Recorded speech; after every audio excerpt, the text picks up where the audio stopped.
So I'll just begin right away, obviously, by acknowledging the unceded territories of the Musqueam, Tsleil-Waututh, and Squamish peoples on their lands who we are gathered upon. And in fact, something I'll mention in just a minute is the real importance, I think, in addressing these kind of issues when we're on Turtle Island is to always be aware of the links between indigeneity and immigration and indigeneity, and how these are two pieces of the same thing, and I'll get to that in a minute. Maybe it's good that Harsha's not here yet, because I'll probably quote. Well, it's Harsha quoting someone else. I'm probably going to quote at some point here, so she can miss that. But exactly about that particular issue or that question when we consider immigration here. But I'll just first acknowledge also our sponsors, which I'm going to look at because I don't remember. I mean, obviously, the first is the Institute for the Humanities here at SFU. That's who's hosting you right now. My name's Stephen Collis. Maybe I'll just mention that too. I teach in the English department here at SFU, and I'm a member of the steering committee of the Institute for the Humanities. But our co-sponsors also include the J.S. Woodsworth Chair for the Humanities and the Center for Policy Studies on Culture and Communities. I'm also, just in terms of noting soon and upcoming events, there is a it's a weekend conference on the spectacle of fascism, which begins next weekend, next Friday the 7th, actually. The spectacle of fascism is a reconsideration of the Situationist International from the 60s, but sort of reframed in the context of formations we're noticing the world over that make us remember fascism and start wondering about why. How does that term come back in now? Why are we thinking about that concept again at this present moment in time? And what does the Situationist International have to say about that? A movement in many ways that sprang up directly after World War II.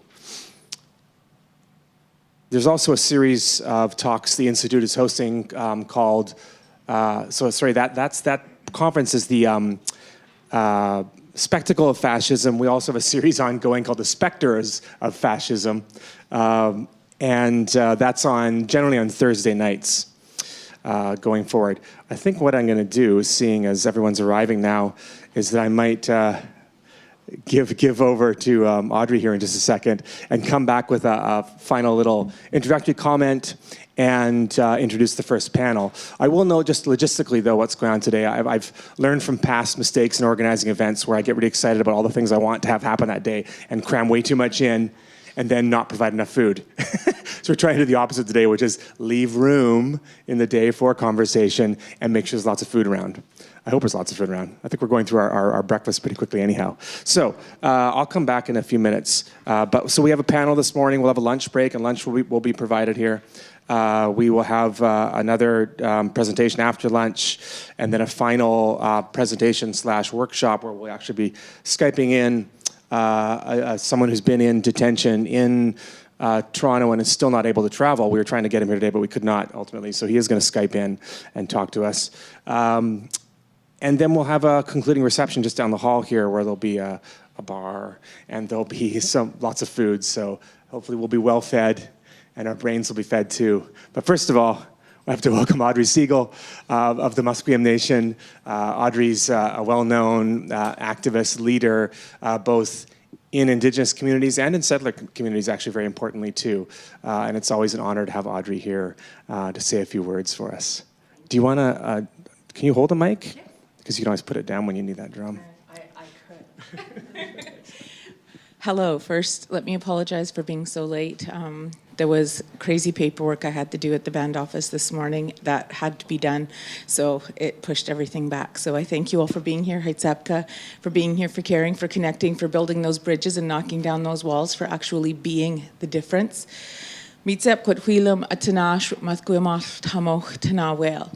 I gwanashkwalo and gwanzikwatznala. Schem tanak gwanasgwi, tanitzent humathguam, amachwai huikten itzlin agas kthanesit lech. In the language of my ancestors, I say welcome to the unceded lands of the Musqueam people. It brings me feelings of great joy. The direct translation isn't exactly that, but that's the closest. I am from Musqueam. I am the granddaughter of the late Stephen and Selena August. This is a huge and growing concern around the world. The creation of what people are terming as refugees, the criminalization of people for being in these really vulnerable states that most likely was created by corruption and greed. In watching what has been developing, we'll say, in the times that most recently have led up to Trump being elected, because he isn't solely to blame for this, but boy, he's sure benefiting from it and making it even worse. What it reminds me of, and why it really hurts, is it reminds me of POW camps, concentration camps. It reminds me of the reserves I've seen my whole life. The criminalization of poverty, the criminalization of being directly affected by wars, by big industry, by corrupt governments. The only way I see to end this is for us, the people. We have to topple that table. We have power. We have to use it. Fear cannot stop us. We need to unite. We need that as these vulnerable people are coming into our home, my ancestors' home, we need to welcome them and take care of them. We need to empower them. We need to educate them with the truth. We need to create safe spaces for them to be that a lot of us have never had. This divide and conquer that happens over and over and over, it allows the greed to continue to devastate. So when we work together and don't believe the hyper-sensationalized, propagandized headlines that, oh, immigrants get more money than pensioners. Well, I haven't actually done the research on that to see if it's true. But the problem isn't with the immigrants. The problem is with the government that deems dollar values for everything, including whose life matters and whose life doesn't. Pitting us against each other is not the way we have to let it happen. I won't stand in opposition to someone being here because they have nowhere else to be. Did they want to leave home? Did they leave home because it was safer? I've had to leave my home 3 times in my life because it was safer. And this was within the same city, on the same line my ancestors are on, and that's done a devastating amount of damage. I don't know what it's like to go to a place that is completely foreign land and culture and language, and knowing that the headlines preach hate. Stand up and be love. Don't just love them, be love. Be safety, be peace. Because we also then strategically, we have more numbers. Instead of being divided and working against each other, we can be united and work together. This system can't help but cannibalize itself. But in the process, how much more damage will be done? My father came here in 1957 or 1958 from England. He wasn't what most people would call a refugee, but he was in an extremely abusive family that the father determined that, because at that time my dad's dad, Carl, sold the mother, Audrey's, land because the mother and the children were considered the equivalent of chattel and property at that time. So Audrey inherited beautiful countryside land where my dad grew up with his grandparents, living a pretty idyllic life, being loved and being cared for and being connected and being free. And the father sold everything and made them come here on a little twin propeller Cessna across the Atlantic Ocean to live in abject poverty and abuse. My father didn't want to be here, and when he landed, because he has East Indian ancestry as well, and he doesn't look white to a lot of people. He was treated with hatred and venom. He still today at 60, 65, 66 years old talks about how much it hurt when people were so mean to him just as a very little boy, being beaten up by police and being chased through train yards and having the other kids gang up on him. Nothing has really changed. Why is that? We have a responsibility to change that. We have to. We can't wait for someone else to do it. I see the work Harsha does. I see the weight on her little shoulders. And I say Hetzebka for carrying that weight. I say Hetzebka to each of you for doing the work to humanize, to connect those dots between what causes the creation of refugees and then the further criminalization and abuse, like what the law that Hungary just passed. An indeterminate amount of time that these human beings will be allowed to be stored in shipment containers. Have you ever been in a shipment container?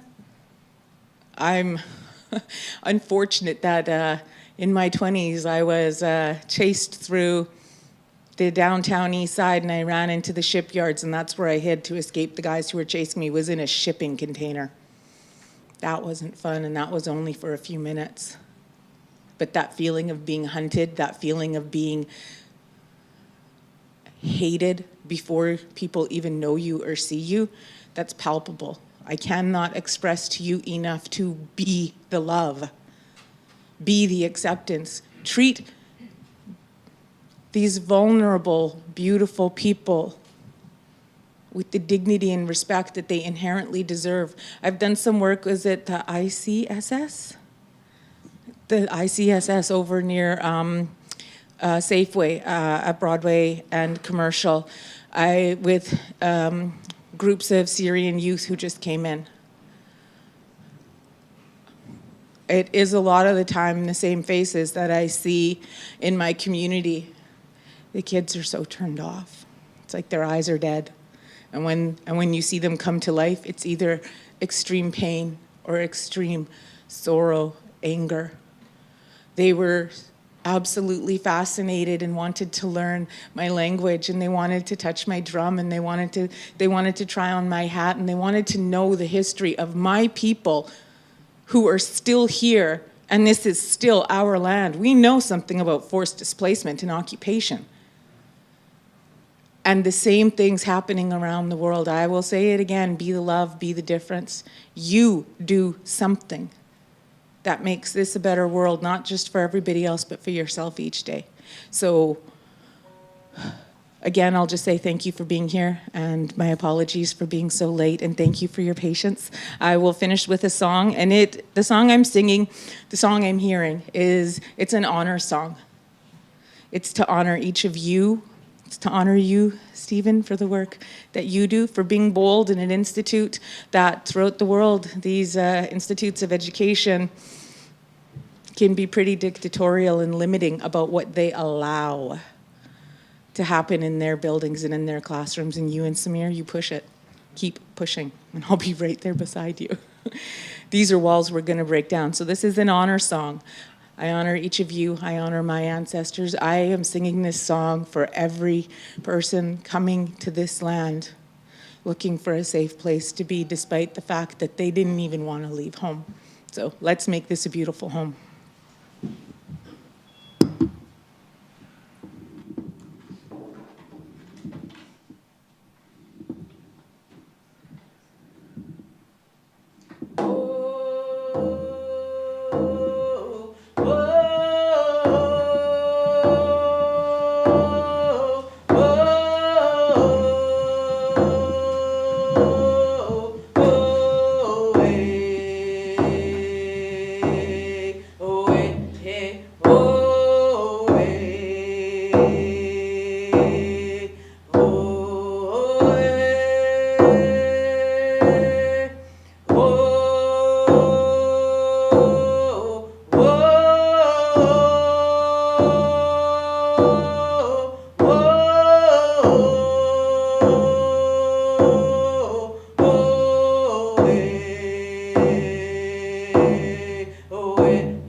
you, Audrey. It's always so moving hearing you speak and hearing you sing, and that volume in your voice, that space in your voice is amazing. And you feel it. You feel so much going on there. Thank you so much. That's the ancestors. That's not me. Exactly. If you hear me sing a regular song, it doesn't sound exactly the same. Who else is there with you? I think we have an idea. Thank you so much. So I feel actually like Audrey's actually just talked about something. So maybe that I was going to mention. So maybe I won't embarrass Harsha by quoting something here. But I mean, I'm glad, Audrey, you did gesture at that exact thing where it clicks for you. You go, aha, and it shouldn't be that mysterious, but sometimes it seems like it is. The fact that dispossession of people's lands and displacement of people from lands, this is the same thing we're looking at. It doesn't matter if the displacement's happening somewhere in Africa, let's say, and the dispossession might have happened and continues to happen here. This is the exact same process, and we can look at a lot of models and ways of framing that and talking about that. Sorry, Devin, I'm also walking around, and you're probably trying to film. Right now, here at SFU, I'm teaching a class on utopian literature, and one thing I've tried to highlight the whole way through is the fact that maybe the prominent subtext and sub-theme in utopian literature is migration and the search for refuge. And it kind of surprised me when it first clicked for me. I went, oh, wait a minute, this is everywhere. So that is, take your typical utopian story. It might be about arriving at another planet. It might be about arriving at some part of this Earth that's heretofore not been discovered. Or it might be arriving at some point in the future. That's basically the three ways utopian stories play out. But what happens is the teller of the story arrives there, it's usually one person or a few people, and they are now strangers in a strange land. Sometimes there's a linguistic moment. They don't speak the language where they've arrived. When they arrive at this new world, they are sometimes met and welcomed and treated well and shown around and taught the language and taught the culture. But very often that's not the case. Sometimes they're actually detained and incarcerated. Sometimes they're persecuted. Sometimes they have to hide. And the whole story is figuring out what is this world I've never seen before, and how do I learn its culture and ways, and how do I speak its language. But these are all stories of migration and displacement and the search for refuge. And I'm only saying this because I think a lot of what we're going to talk about today most likely will seem more dystopian than utopian, right? Because we're going to talk about situations which people suffer a lot of indignity, they suffer terror, they suffer physically, painfully, they suffer violence, psychological and real physical violence through the process of displacement, of forced migration, of incarceration and detention. But I want us to keep in mind the utopian trajectory of why we're talking about this, I guess. And that's that maybe what's really in our hearts is a world without borders. And if that's not an immediate possibility, certainly what we are aiming at is a world in which the relations between people, place, and movement are radically different than those that we have in the world right now. So, well, I will sort of quote, I'll quote Harsha quoting someone else, and that's Eduardo Galeano, who says that wonderful utopian thing, that the world was born yearning to be a home for all. The world was born yearning to be a home for all. That's what I'm going to try and hold in my heart as we move through and talk about these things, and we look at them intellectually, and we look at them in terms of practicalities of movement building and organization. I can try and keep that utopian ideal somewhere in the background. So I thank you so much for coming here today, and I'm going to introduce our first panel, I hope. As I try and juggle, I'm going to go over here so I can juggle computer and microphone. Does that work? I'm just going to hide in the corner for a minute. All right, so our first panel, we have 3 speakers. Which I should find them. We have, and by all means, you can all come down and maybe sit at the front here now, and then you can wave at people as they can recognize who you are. First is Robyn Maynard. Robyn is a black feminist writer and activist, author of the forthcoming book, Policing Black Bodies, State Violence, and Black Life. That's going to be with Fernwood Press this year. She's a frequent public commentator on racial profiling whose voice is featured frequently in local and national media.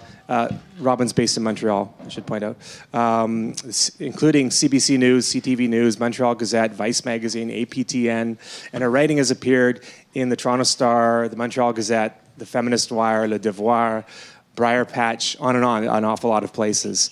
I'm assuming maybe some of this writing is what's coming in your book as well, so that's really great. Our second speaker on the panel here is Silky Shah on the far side over here. Silky is co-director of Detention Watch Network, a national coalition. This is in the US, based in Seattle. Seattle? We're based in DC. DC, sorry. You're in Seattle, yeah.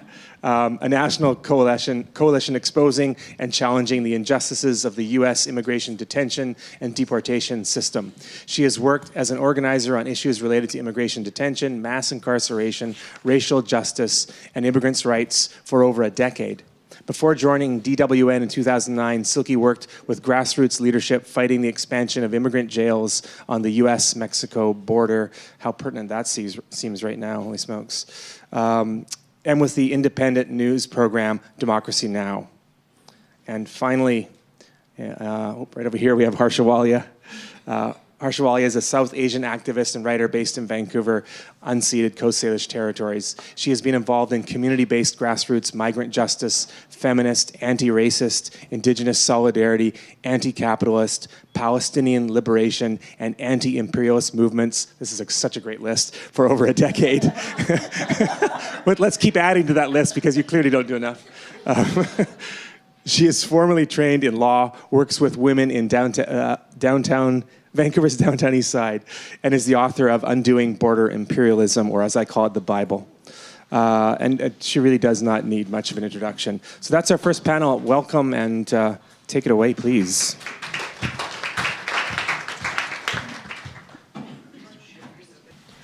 Hi, can everybody hear me okay? Great. So I just want to say thanks for inviting me to this wonderful conference. And yeah, thanks everybody for coming out.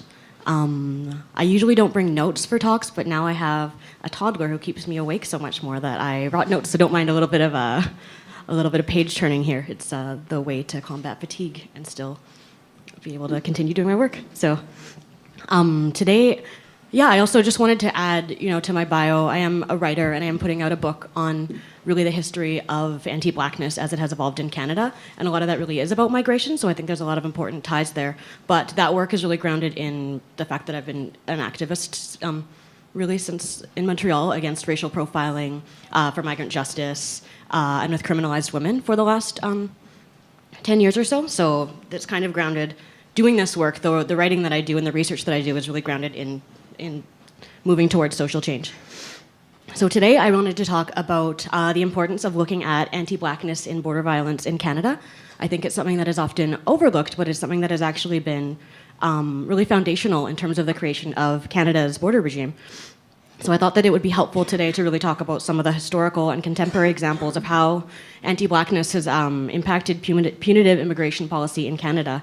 And that's important not only because it's accurate, but also I think it can help us to ground really the kind of struggles that we're engaged in against detention, against deportation, for migrant justice, particularly as things we're having this really acute moment, I think, today. So I think that it's a really important time to ground ourselves in our history just so that we can actually remember those things going forward as we're creating our responses to really increased levels of border violence that we're seeing today. So I think that, in Canada, in the United States, often we look at policing and incarceration. Those we see as black issues, but the issues of detention and deportation are often not, they're seen as something that affects racialized people, but we often don't look at the unique aspects of the way that blackness has actually helped constitute that. So to sort of get there, I wanted to jump back, pretty far back, to just the history of captivity and controlled mobility that began with the beginning of chattel slavery. So really you can look back to 1444, the year that the first African slave was captured and put onto a ship and brought to the so-called New World. And then, you can also jump to 1492, which is when the New World was officially discovered. So I think those two dates actually both play an important role in the history of how we've rendered different populations captive and controlled their movements. So if you look at really the legacy of the transatlantic slave trade, you have almost 10 to 15 million African enslaved people that were forced and brought in chains, stolen from their homelands and brought to be human property under white supremacy.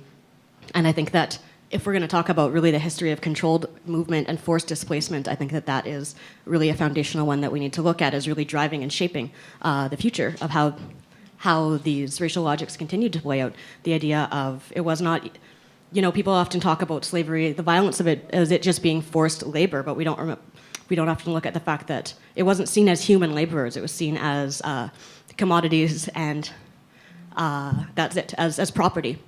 So it's not only just about stolen labor, but it's really about stolen humanity and thinking that people were not even human beings. So if you look now sort of from a Canadian perspective, where slavery of Black and Indigenous people was practiced from the 1600s until 1834, you can actually look also at the criminalization of Black movement that defined this era. Like, for example, because there were thousands of enslaved Black people in pre-Confederation Canada, and Black movement was really heavily scrutinized. People often say that slavery here wasn't as bad because we didn't, say, have the large-scale plantations of the United States, but I mean, a lot of Black researchers have really been countering that. Like, for example, Charmaine Nelson has really pointed out that because there was comparatively less enslaved Black people here, that meant that they were extremely scrutinized by the white settler population. So even non-enslaved Black people were actually subject to extreme scrutiny by the police and also by different settler communities. And you can actually look at kind of the first visual representations of criminalizing people's free movement, which is actually runaway slave advertisements, where people would actually post extremely detailed visual information about they're an enslaved person that had escaped, and that would actually be passed, it would be put out in newspapers and also sent to police departments, and this kind of created this really overarching just context in which Black movement everywhere was subject to extreme scrutiny. I think that sometimes we don't think about that in the present day discussions around what it means to have racial profiling, whether we're talking about CBSA or whether we're talking about the police.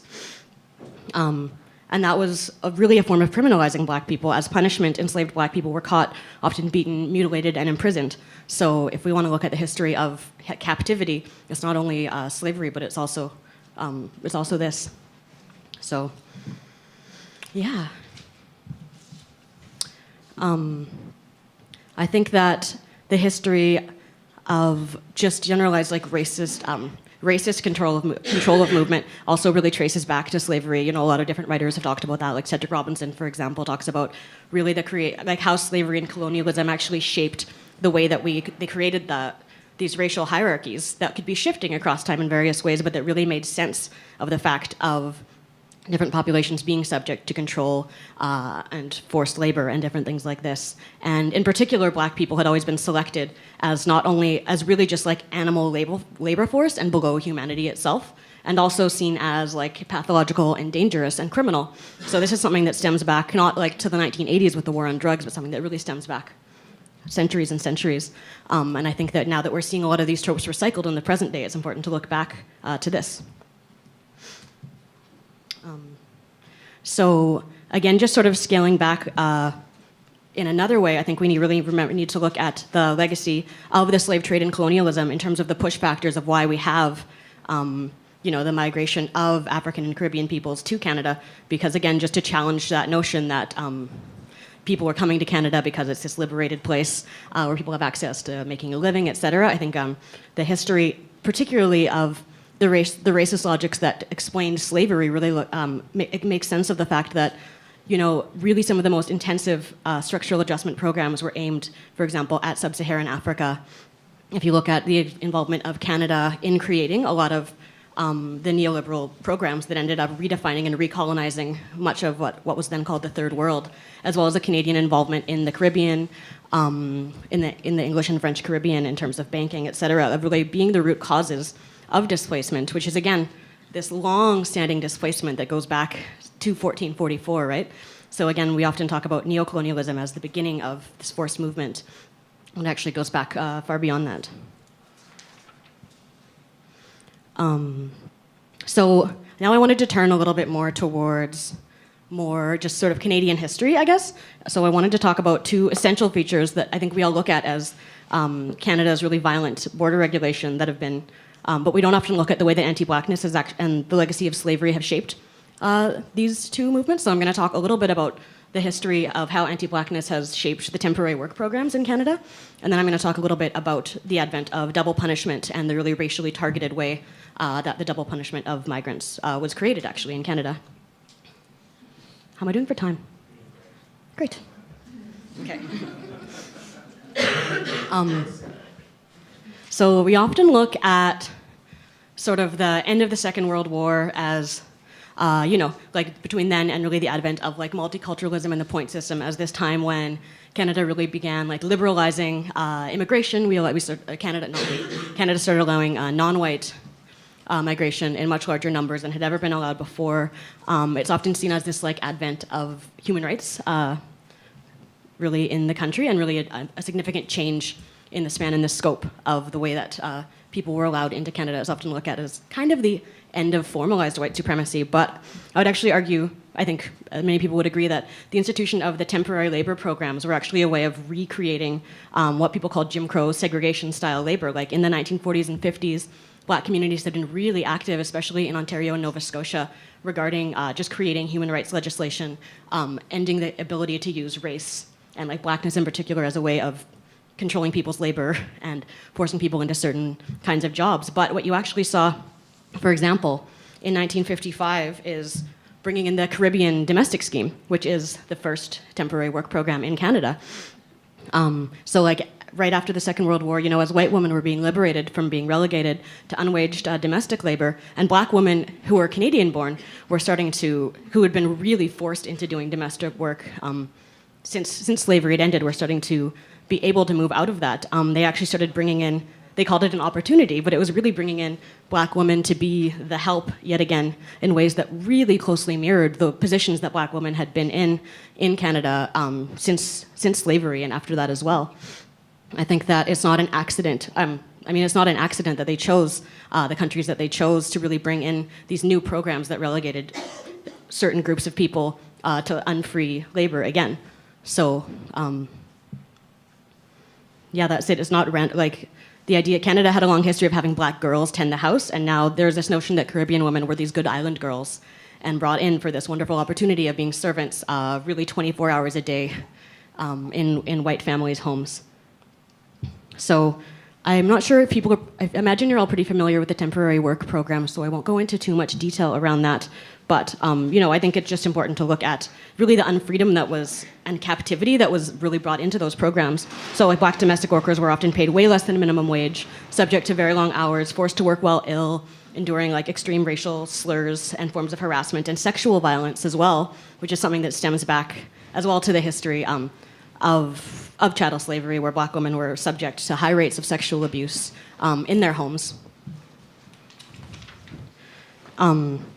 Simone Brown has really talked about the advent of domestic work programs and domestic work itself as similar to the kind of racialized surveillance that we saw when Black women had to work in white people's homes as property, including close scrutiny, sexual harassment, assault, violence, and the threats thereof, and also just this really like minute scrutiny of every single movement. Like if you look at this Black activist in the 1980s, Makeda Silveira, put out an account of Black women's experiences in the domestic work program, and people were talking about, even the way that their hand would pick up a cup was subject to such scrutiny that they would be forced to alter that. So I think we often look at surveillance as a very particular thing that we imagine like young Black boys in the street or something like that, but we need to also look at these other ways that these legacies can actually be traced back a long time.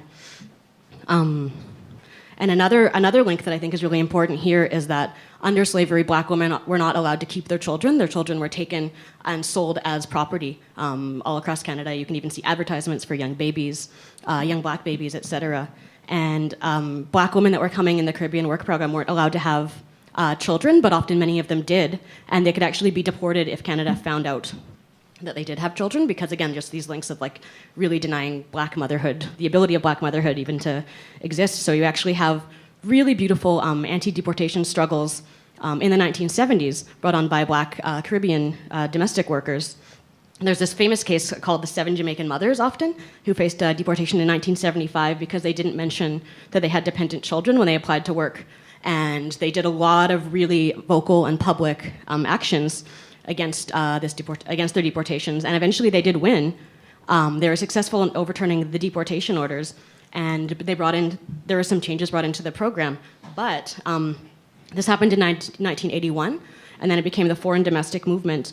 But after these really successful mobilizations, the Canadian government actually began instead to prioritize Filipino workers. So, though this was an important victory and really like shows, the strength of these black domestic workers that were struggling like for the ability to be parents and to work and for better working conditions, you saw that then actually a lot of black women, even though this is a very exploitative program, it nonetheless at least allowed a way to enter the country legally. So that actually meant that a lot of black women after that and throughout the 80s and 90s ended up still coming to Canada but having to work illegally, which obviously creates much more extreme forms of exploitation and violence and vulnerability. And similarly, I'm not going to talk about it in as much of detail just for the sake of space, but what the Seasonal Agricultural Workers Program was actually originally the Caribbean Seasonal Workers Program as well. And that was instituted in 1966, where the Canadian government worked with the government of Jamaica, Barbados, Trinidad, and Tobago to bring in black, mostly male laborers to work, again, in extremely exploitative and abusive conditions, with no path to citizenship. So really just being treated as, again, like this animal labor force that had no rights here, in the context where objectively, say, like black workers in Canada were now at least able on the books to unionize. So I just think that it's important to look at the racial logics that allowed these programs to be instituted. They both since expanded. There are still black Caribbean and African women working in the live-in caregivers program, and now but there's also, it's like majoritarily Filipino women as well. Now there's many Mexican workers working in the Seasonal Agricultural Workers Program, but if we look back, I think it's important to trace those histories of how these programs were rationalized to the Canadian population and why they were seen as just at the time, because I think that really can really help us remember, I guess, how injustice is framed, and it's often through mobilizing certain kinds of like unwanted populations, and black populations in Canada have historically been that. So I'm gonna move a little bit into what we also view as, I think, an extreme side of injustice in Canada, which is double punishment, which in short is just a way to describe the fact that when permanent residents are, they can not only be arrested for a crime and for like a Canadian citizen, say, like spend a jail sentence or a prison sentence, but after that can actually be detained in immigration detention, and following that deported. So it really creates not just one form of punishment and then what they call rehabilitation, but actually then a second form of punishment, which is actually just like removal and again another forced displacement out of the country. So this was passed, it was called Bill C-44, and it was passed in 1995 when the Immigration and Refugee Protection Act legislated that permanent residents found guilty of committing what they called a serious offense could be deemed a danger to the public, stripped of their permanent residency, and issued a removal order. But if we go back a little bit, this is 1995. If you go back to actually 1987, I think that's when you can really see how this was able to happen and how it was justified, because that was when Brian Mulroney was following Ronald Reagan in the United States. I do know his name. And implementing the war on drugs in Canada. So with the war on drugs, we saw this massive like media hysteria surrounding the harms that drugs were doing. Even though drug use had been steadily lowering since the 70s, it was this intensive focus on the harms of drugs in our communities and the importance of really increasing police's powers to really go out into communities and target the people that they thought were supposed to be bringing drugs into communities. And in Canada, like in the United States, this was heavily focused on black populations. In particular, it was focused on black Caribbean populations. They actually imported an American law enforcement surveillance program called Operation Pipeline that actually taught the practices that we now call racial profiling, like the the view that there is a certain profile of person that's associated with drug use, and they have dreadlocks and are from the Caribbean and this sort of thing. Like, it really gave this legislative power to go after black people in Canada, poor black people, regardless of their place of birth. And 5 years after that had been implemented, by 1993, we saw like the incarceration of women in some prisons had gone up by 700%. Overall, the rates of black incarceration went up. Like, for trafficking charges, I think went up 1,000% for black people versus like 200 for white. So it was extremely racially disproportionate policies that really, really demonized black people in the public eye. So if we want to look to 1995 and what was happening, I think it's important to look at the larger history of really demonizing black people in a really renewed, intensive way that had always been part of Canadian history, but was given like so much support and expanded breadth here. So in 1994, when Bill C-44, it was actually created in response to a fear of violent crimes committed by black people who were born outside of Canada.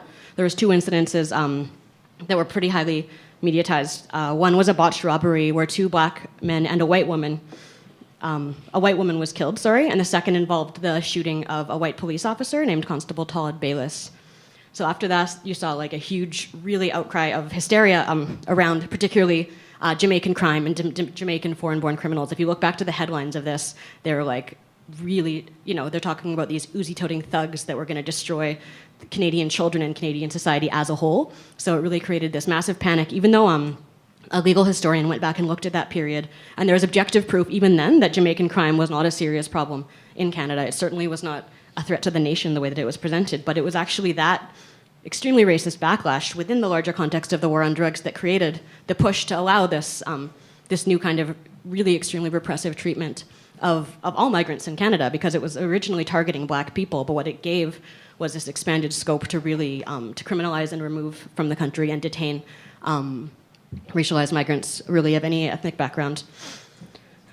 So really after this happened, it was called a criminals first legislation, and along with that and the changes to the IRPA, they created an RCMP and Immigration Canada task force to track down and remove people that they thought were dangerous, black people.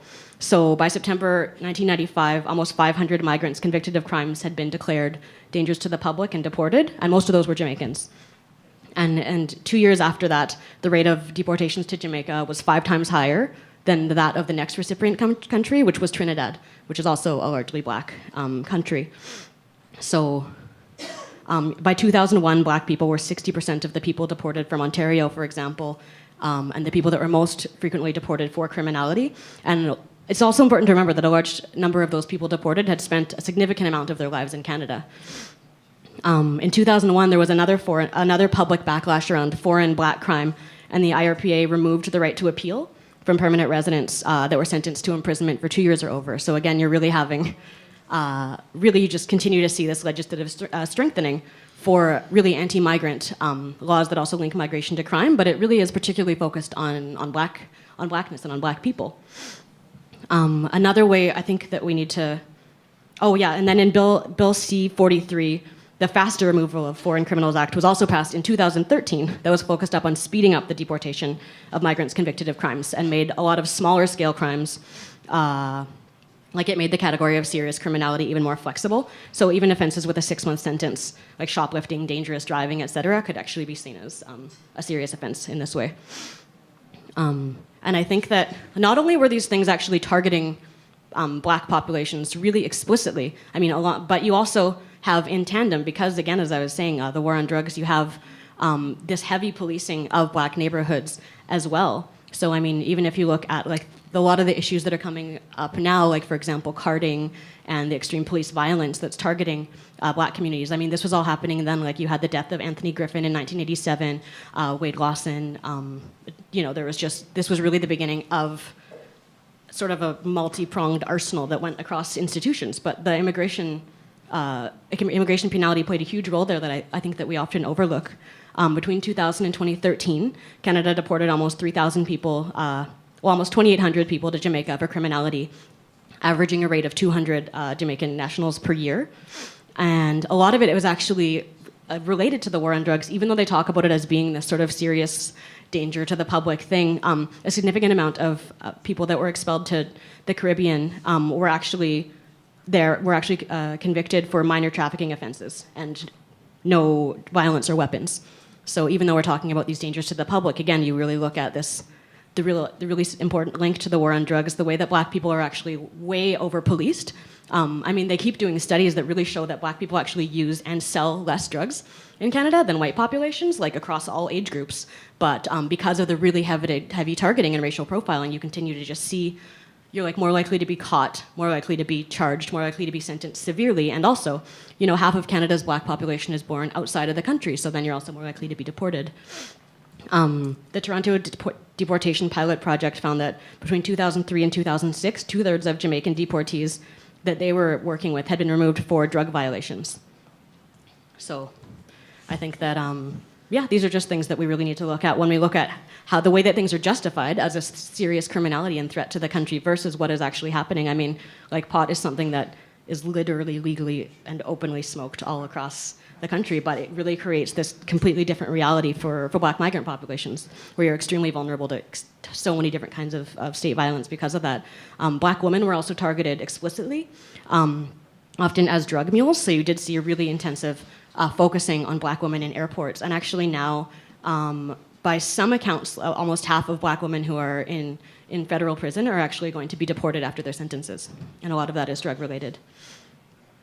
So I just really wanted to bring in the links between race, crime, the criminal justice system, and the immigration system.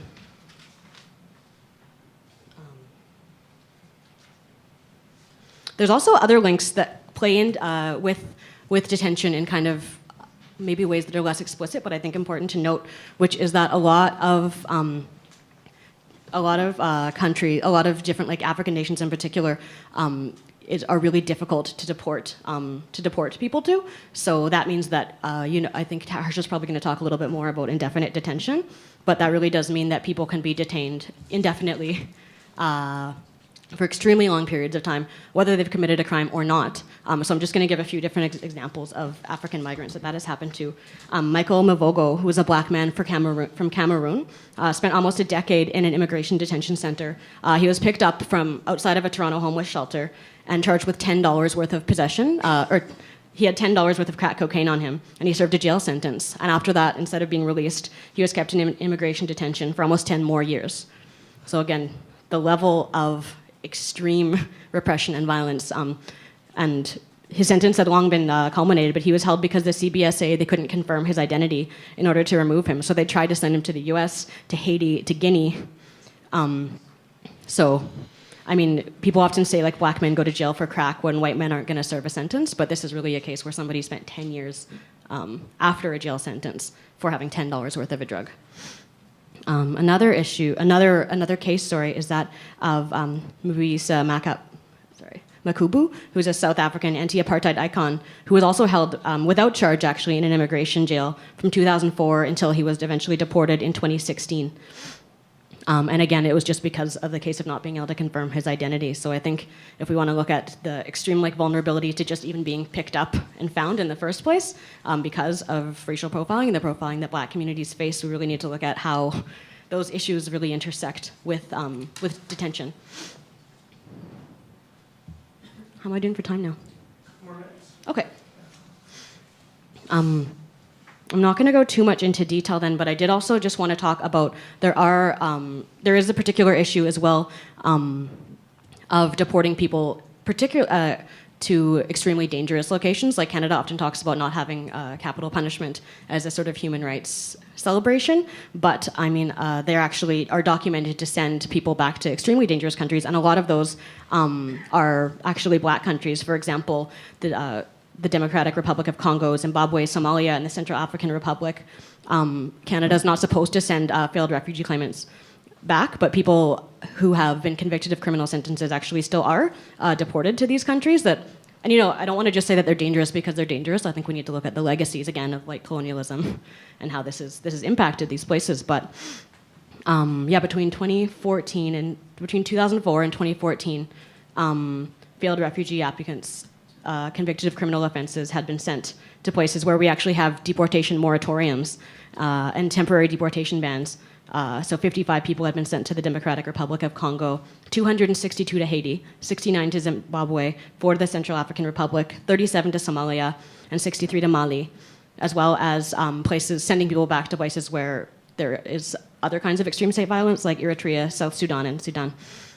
So even though Canada objectively does not have the death penalty, I think we need to look at the fact that we don't think of it that way because we don't look at some lives as lives, and the fact that people are being sent to places where there's a high mortality rate, especially for people that are seen as convicted of offenses. We just really need to rethink the way that even Canada's supposed absence from capital punishment is created as well. I also think another thing I wanted to just bring in is, again, this link that we often talk about policing and jail and prison as Black issues, and the death, for example, of Black people at the hands of police. But there's also the case of Abdurrahman Ibrahim Hassan, who was a Somali refugee with mental illness who arrived in Canada in 1933. And he had been granted asylum, but he never received his permanent resident status. And because he was Somali and they couldn't deport him, he spent 3 years in immigration detention. And after he had a mental health crisis at the Peterborough Regional Health Center, he was restrained by police officers who held a rolled towel over his face until he died. And of course, the officers were cleared of any wrongdoing. And this was in 2015. So this is something that, again, is an issue that, it's an issue of really violent anti-Black violence that extends far beyond the criminal justice system and way beyond police. So, I guess in conclusion, I really just wanted to say that immigration detention and deportation, like jails and prisons, are also these functions of white supremacy and settler colonialism, and the racial hierarchies that have really been created 5 centuries ago are alive and well. And I think that when we're talking about racialized violence, we really need to understand how those histories are impacting us now. We need to look at how the ways and the kinds of violence that we see directed at racialized migrants which does not only affect Black people, far from it, but have often really been crafted and justified to the population because of beliefs, like associations with Blackness that have been really long-lasting and enduring. And just today, for example, if you look at climate change and the places that it is affecting, and we want to talk about ongoing forced displacement, places like Rwanda, Kenya, Ethiopia, South Sudan, and Somalia have just had the worst droughts in a decade. 3 out of the 4 countries now facing extreme famine are Black-dominated countries, Somalia, South Sudan, and Nigeria. So I think that we just need to remember, as we continue to talk about these different crises and human rights crises, if we don't really look at the unique experience and history and contemporary realities of Black people, not only in Canada, but really worldwide, and the root causes of displacement still now, I think we're not going to be able to really effectively combat the border violence that we're trying to combat. We need to just remember that Black movement has been criminalized and subject to surveillance for 400 years in this place. So if we want to talk about fighting the criminalization of movement, we need to also talk about fighting the criminalization of Blackness itself. We need to look at issues that often seem like they're separate, like issues like against carding, against racial profiling, and really bring those into the framework of migrant justice struggle as well. And again, it's not the only kind of racialized violence that exists. I think that's very clear, especially with the extreme targeting of Muslims, including Black Muslims, but Muslims in general right now. I think there are many different forms of racialized targeting, but it's just important to remember that solidarity across experiences isn't possible without acknowledging both the differences and the similarities in terms of how and why people are being targeted. So I think that's just what we need to really ground our present moment in, is really looking at the importance of solidarity with movements like Black Lives Matter, with any kind of movement towards Black justice, and really bringing that and making that part of the central ways that we look at organizing for migrant justice. So that's all.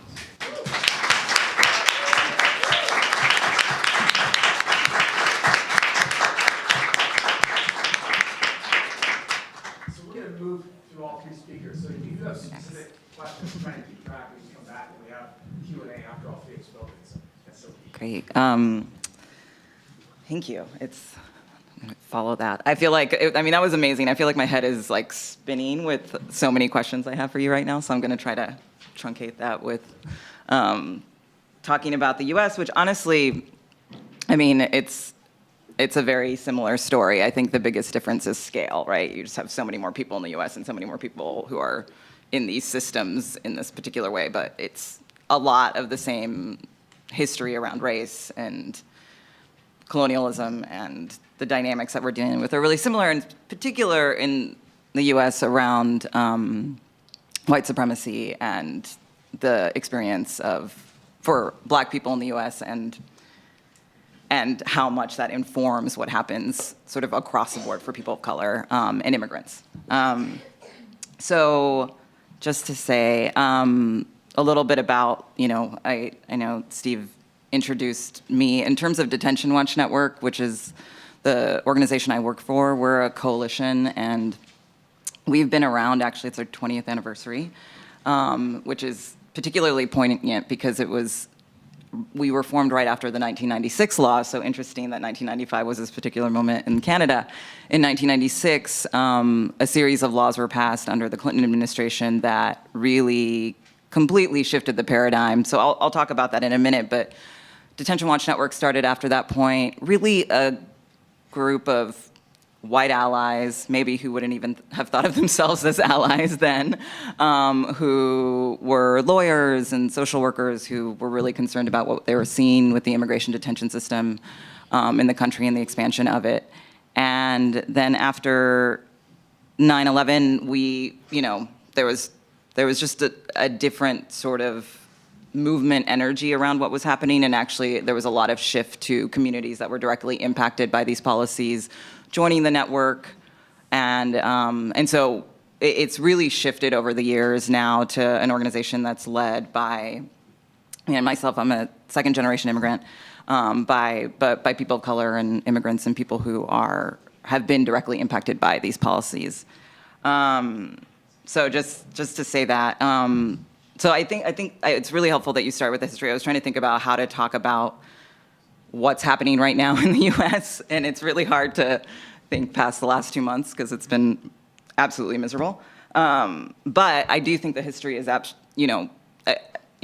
kind of nerd out on that stuff because I think there's so much that's led us to that point, and to the point that we're in right now, and to understand sort of detention in this current context in the U.S. And so, and it's really hard to talk about without talking about the history of slavery and subsequently Jim Crow and subsequently the expansion of the prison system and it becoming the largest prison system in the world, without, that's absolutely tied to what we're seeing here, and also tied to like the history of immigration in the U.S. and Chinese exclusion and, sort of the path that has in Japanese internment and sort of the path that things have taken on that front, and also the Bracero program and things that relate to what's happening here as well. But to talk about detention specifically in this current context, to probably, mostly goes back to the 1980s and the early 80s when the Mariel boat lift happened, which was a few thousand Haitian and Cuban refugees who came to the shores of Florida and ended up being detained in the Chrome Detention Center, which is like the first detention center that's, currently still used, that was used at that time. And so you started to see, and this is, of course, during the period of time in the 70s, you had, the US prison population was 300,000.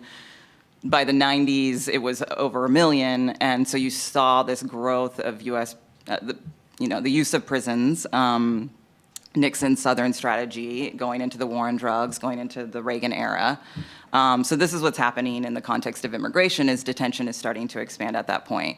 And in particular, in 1988, there was an act that was passed around the war on drugs that incorporated this idea of mandatory detention. Of course, we had mandatory minimum policies that were also being promoted for, as it related to people being criminalized in the US. So in 88, you had mandatory detention, mandatory deportation. It meant that a judge couldn't look at your case and say, well, these are all the factors. This person has US citizen children, or they're the chief breadwinner, or this or that. No, we look at your criminal case and we make a decision based on that. And we don't actually even make a decision. If you have a particular criminal activity, a particular conviction, that means you are going to be detained and likely you will be deported. That happened in 1988, and also there was the creation of this term aggravated felony, which, you know, can mean a lot of different things. They're two words that mean something. But in the immigration context, it actually doesn't equate to what it means in the criminal context. It's, you know, aggravated doesn't necessarily, I mean, it's just, it's sort of a socially constructed term. All these terms are, right? But in the immigration context, it could mean shoplifting up to a certain amount. So you had this term created that was, yeah, so that was sort of, both of those things were sort of happening in 1988, really directly correlated to sort of what's happening with the war on drugs. And then in the 90s, you know, we move away from this Reagan-Bush era period of time to the Clinton era, but also just some of the harshest policies we've ever seen being passed during that period. And specifically, you know, after the Oklahoma City bombing, which of course I think everyone knows was a white American who was trained by the US military, surprise, surprise. After that period, there was two laws, and what we refer to as the 1996 laws passed, the Anti-Terrorism and Effective Death Penalty Act and the Illegal Immigration and Immigrant Responsibility Act. And both of those policies basically completely shifted the paradigm for immigration in the US in that moment. And it was largely, so prior to 96, you had a legal permanent resident in the US, you know, up to a green card holder, somebody who has residency status, can work, et cetera. I mean, a lot of my family were green card holders for years and years. And of course, after 9/11, there was a lot of people moving towards citizenship because of protections. But, you know, in 96, it shifted from this period where actually residents had some sort of protection. There was some protection for detention. There's some protection from deportation. 96 just completely changed the narrative to citizen versus non-citizen. So now, and in the narrative in the US is very much around undocumented immigration, but the reality is you have, you know, an 11 million, roughly 11 million people who are undocumented, but then you have 40 million people without like citizenship status who are either not born, US born or aren't naturalized. And so, so this was this period where we started to see actually all these folks who are LPRs, legal permanent residents, who were starting to be targeted for detention and deportation. A lot of the folks I ended up working with are, in the past, were folks who were, had that status. And they all, of course, had convictions, but convictions for which they had served time for. I mean, very similar, double, quote unquote, double jeopardy, double punishment is the norm in the US.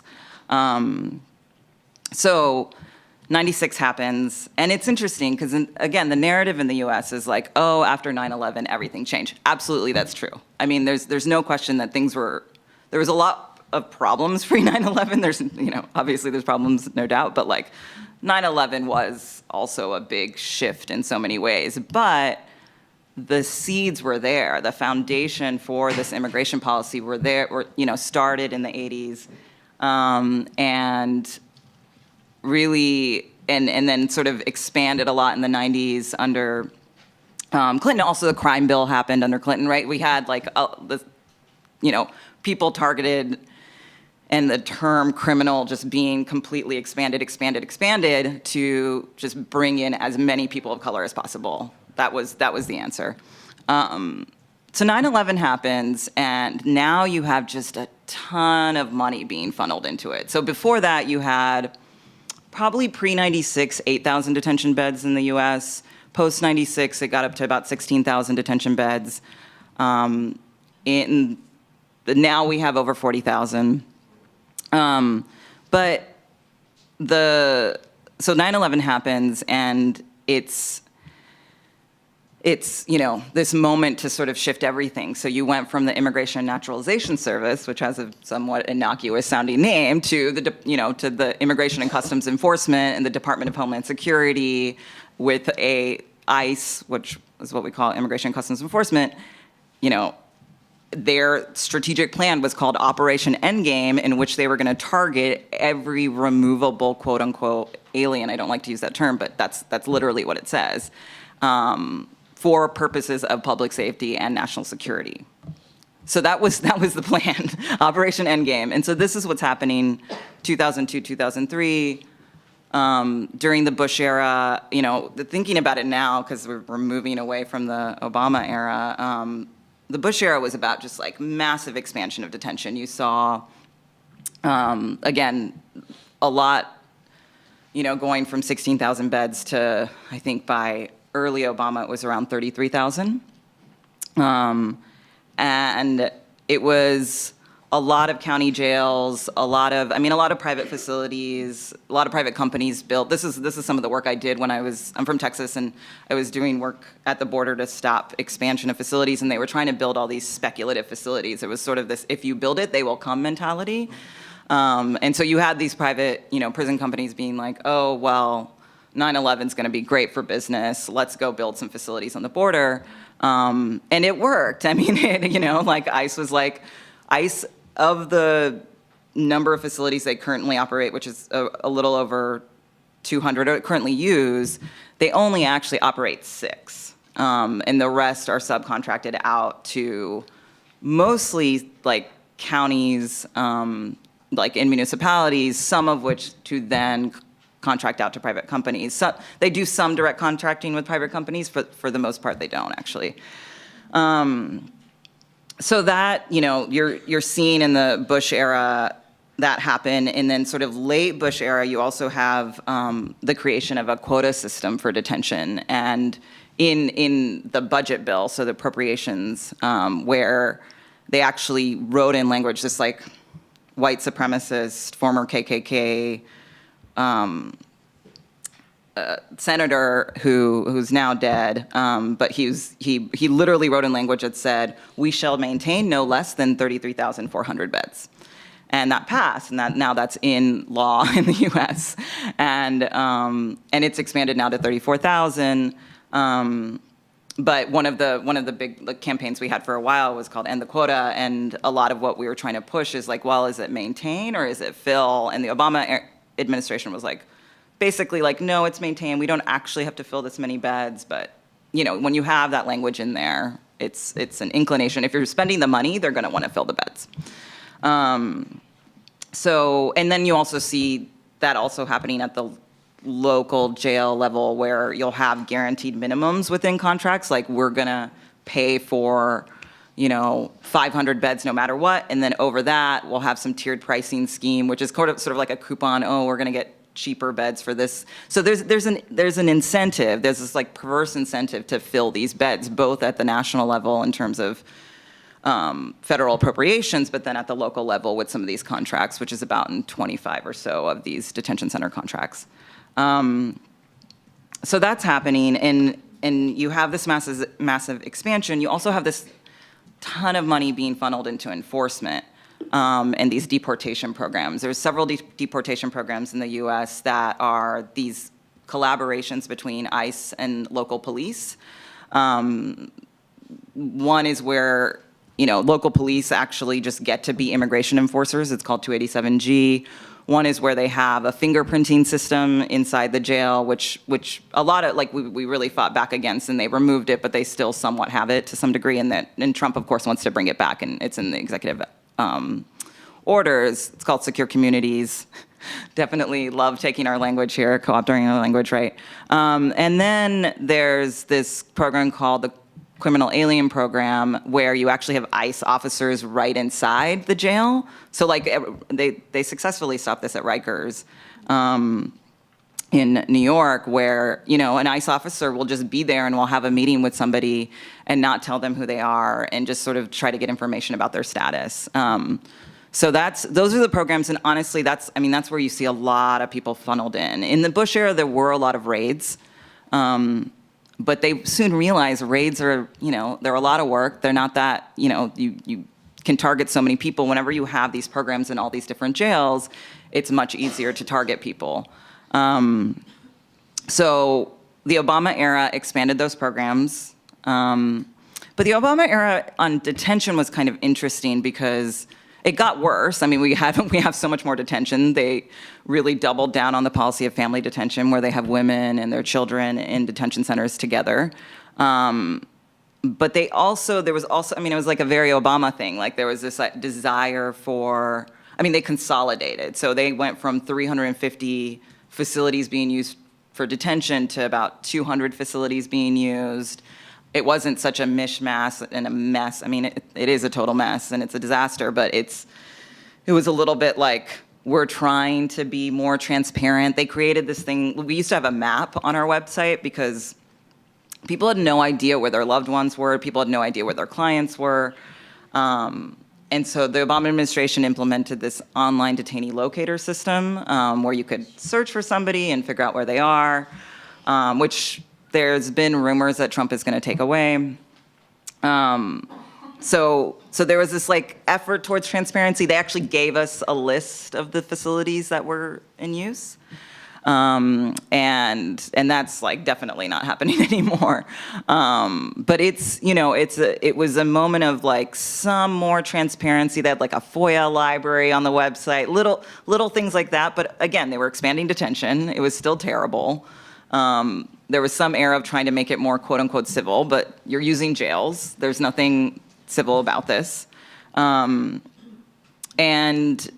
so that's sort of what the Obama era was, this like era of expansion on all these different fronts and the highest numbers of detention and deportation we've ever seen. I think the largest detention numbers ever were under his administration. I think it was 2012 at 478,000 people had been detained over the course of that year. And I think the 2016 numbers are 352,000. But you also have in those years around 400,000 people being deported as well. Which is a mix of people who are like in the country and then some people who are coming to the border and they're sort of using those numbers to say, oh, look, we're doing this, whatever.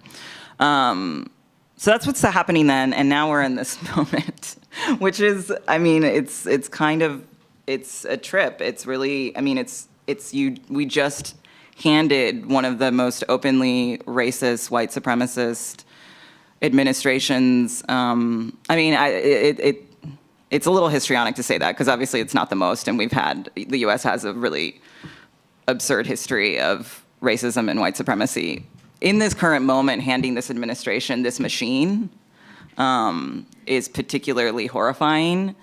In the early days of the administration, I mean, it first happened, and I think there was like a little bit of like, I mean, I think most people were really in shock, and I was definitely one of those. I mean, it was interesting. I was ready to like, we were ready to fight Clinton on everything because obviously not very much a fan of hers at all. But just to think about sort of this and like what we were going to be fighting and just like the cabinet that was being developed. But we're also seeing it as an opportunity, like, okay, this is a moment to get all the Obama era was a quote unquote progressive era. We obviously know that's not obviously true completely. But it was an era where people could say Obama could do no wrong and, they could sort of ignore the horrible things that were happening in detention.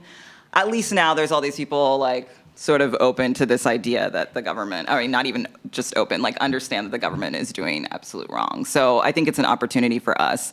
So I'll talk a little bit about what changes we're gonna see because of this administration and because of the Trump administration, and then talk about some of the ways in which we're fighting back. Are we good on time for a few? Okay. I mean, there's several executive orders that have come out. I'm sure y'all have seen a lot of the coverage of the executive order around the Muslim ban, the travel ban specifically, and obviously that's being fought tooth and nail. Gotta love the Ninth Circuit in the U.S. and the ability to actually fight policies in this way. So it's been really actually quite successful, and Hawaii just had, a judge in Hawaii just, again, sort of blocked it. And so things are actually looking better there, although there was this moment, when I was coming here. So I live in Bellingham, actually, which is very random. My partner's a professor at Western Washington University, and but I work in DC, work remotely, and I was like, I'm coming to this conference, and I come across the border all the time, and I was like, okay, do I bring my electronic devices. What do I do with this? And ultimately, I decided to bring my phone, but I didn't bring my computer. I was like, there's probably just too much information on this. But there is, one of the stats I was looking at is that border seizures, something for y'all to consider too, going across the border since we're all so close. I think in 2015 there was 5,000 electronic seizures at the border, and then I saw a stat for 2016 and it was 25,000, and then even just in February alone, I think it's been about 5,000. So you're seeing just this expansion. So you have the detention piece, and the other thing just to mention is there's a detention piece, there's a physical detention piece, and then there's the surveillance piece, and that's just grown exponentially in the US. And you have 40,000 people in detention, over 60,000 people on some form of alternatives to detention, which for us are alternative forms of detention. They're not actually alternatives to, which are ankle monitors, ankle shackles, that are used to monitor people. And so you have over 100,000 people in some form of ICE custody right now. One story I like to tell is, I don't like to tell it, but it's sort of indicative of the relationship between slavery and what's happening now. Is my friend Ravi Rugbeer, who is actually going to a check-in next week or in 10 days, and is terrified of being deported. But he's been in and out of detention and on ankle shackle on and off for over the years. A few years ago, when he was on an ankle shackle, he lives in New York, and his U.S. citizen daughter lives in New Jersey, and his U.S. citizen wife lives in New York, and they had just gotten married, and they were going to this part of Long Island that was right outside of the area that he could be in, and they didn't realize it. It's just hard to tell. So they ended up going right into Nassau County, and the ankle shackle started talking to him, and it said, "You're leaving the master zone. You're leaving the master zone." Just kept repeating it over and over again. And they freaked out, of course, and then turned back around, and it was like, "You're entering the master zone. You're entering the master zone." So, just to say, the ankle bracelets have shifted over the years and have different, maybe seem less invasive or they do other things, but whatever. That's what it is. That's what's happening, right? Just to say, there's this surveillance piece that's also omnipresent in the context of what's happening. So in terms of the executive order, there's one on the interior, there's one on the border, and then there's a travel ban refugee piece. But on the interior and border, I just want to mention a few things. So detention's going to expand. They actually were going to put out an executive order that showed that detention was going to expand double. So they wanted to have 80,000 detention beds. And ICE was just we can't do that. We just can't, we don't have the capacity to do that as quickly as you want us to. But they just recently put in a request for the rest of this fiscal year for the appropriations, which I won't get into because it gets a little boring. But basically, and this is one of the big things we're fighting right now, but to expand it about 5,000 detention beds, so it's gonna be 45,000. And then I think we will expect that the one for 2018 will be even more than that. So detention's going to expand, and one of the things that happened at the end of the Obama administration, they were expanding a lot, and it was a lot because there's so many more. There's a lot more people coming. We have this particular situation internationally right now where people are seeking refuge, and for the U.S., a lot of that is Northern Triangle, Central America, and the answer is, just locking people up, and so basically because of flows, the Obama administration was expanding the number of detention beds, and one of the things they said is that they were scraping at the bottom to find facilities, meaning they're finding some of the worst facilities you can even imagine to use. All the facilities are horrible. There's varying degrees of how horrible they are, but they're saying they're scraping at the bottom to find these facilities, and so one of the things we expect is because they're just trying to find hodgepodge facilities here and there. Yakima in Washington State, they actually just expanded to use their county jail to house Haitian refugees who, because they just didn't have anywhere to put them. And so we expect conditions to get worse. We expect detention to expand. It's going to be those county jails. It's going to be old facilities that aren't currently used. And then I'm going to show a quick photo. Oh, there's a password. So the other type of facility potentially that we're going to see are these tent cities. So, which is like more akin to like a refugee camp. Maybe, I mean, sort of. Like you can see this one is in Willacy County in South Texas, about 40 minutes from the border or so. And it's 10 Kevlar tents. And actually when like, it's like hurricane territory, so when hurricanes happen, sometimes the tents like break, and so that sort of thing happens. And so that's one of the things that we're concerned that they're gonna, that's another image of it. So these are quite huge. Yeah, that's 3,000 people. This is the size, 3,000 people are held in this facility. So a little quick history on this facility and to get into. It's in Texas, South Texas, in Willacy County.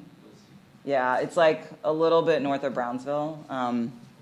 And so one of the things about this facility, to tell you this little history that then gets into some of the other things we're going to expect, is it was a former detention center that was created under the Bush era. It's in this town called Raymondville, and so for a while people called it Ritmo.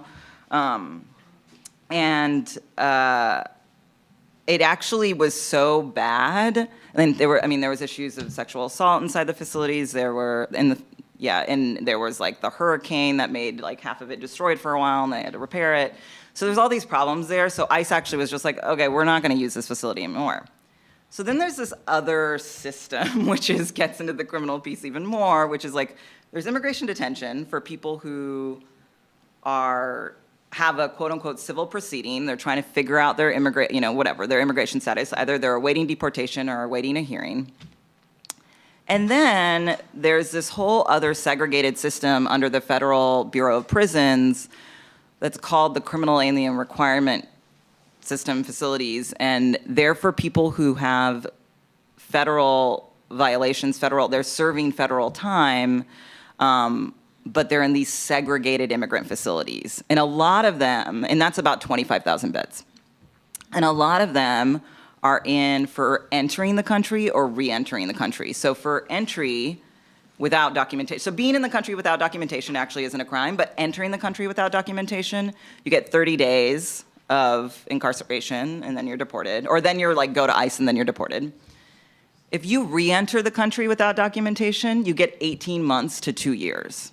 So people who've been deported, coming back to be with their family, et cetera, 18 months to 2 years. This facility, after ICE was like, no, we're not gonna use it anymore, Federal Bureau of Prisons was like, okay, we'll use it. And so it ended up being that 2,000, so they used it, and there's all these folks, and so what's interesting about these facilities is people spend a lot longer time incarcerated, and so they have more time to organize. And so what happened is there's actually a rebellion at this facility where they took over 2,000 of the 3,000 people who are held in this facility, took over the facility from the guards, burned down parts of the facility, and subsequently it was closed down. And now, of course, they want to open it again for ICE detention because Trump wants to expand. So this facility is just a terrifying place, but I think the organizing that happened there is actually incredibly inspiring. And then the fear is that they're going to do this more, where they're just going to build some makeshift facilities because they need places to hold people. So that other piece that I was just talking about, this like weird category of people who are prosecuted for immigration as opposed to just the detention part, we imagine that's going to expand a lot. I think just expand the term criminal as much as they possibly can to just bring everybody in.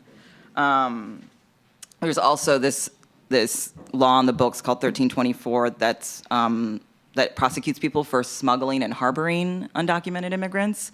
And so we imagine that activists are going to be targeted as well. And we are actually trying to figure out for our organization how we can protect ourselves and our members currently.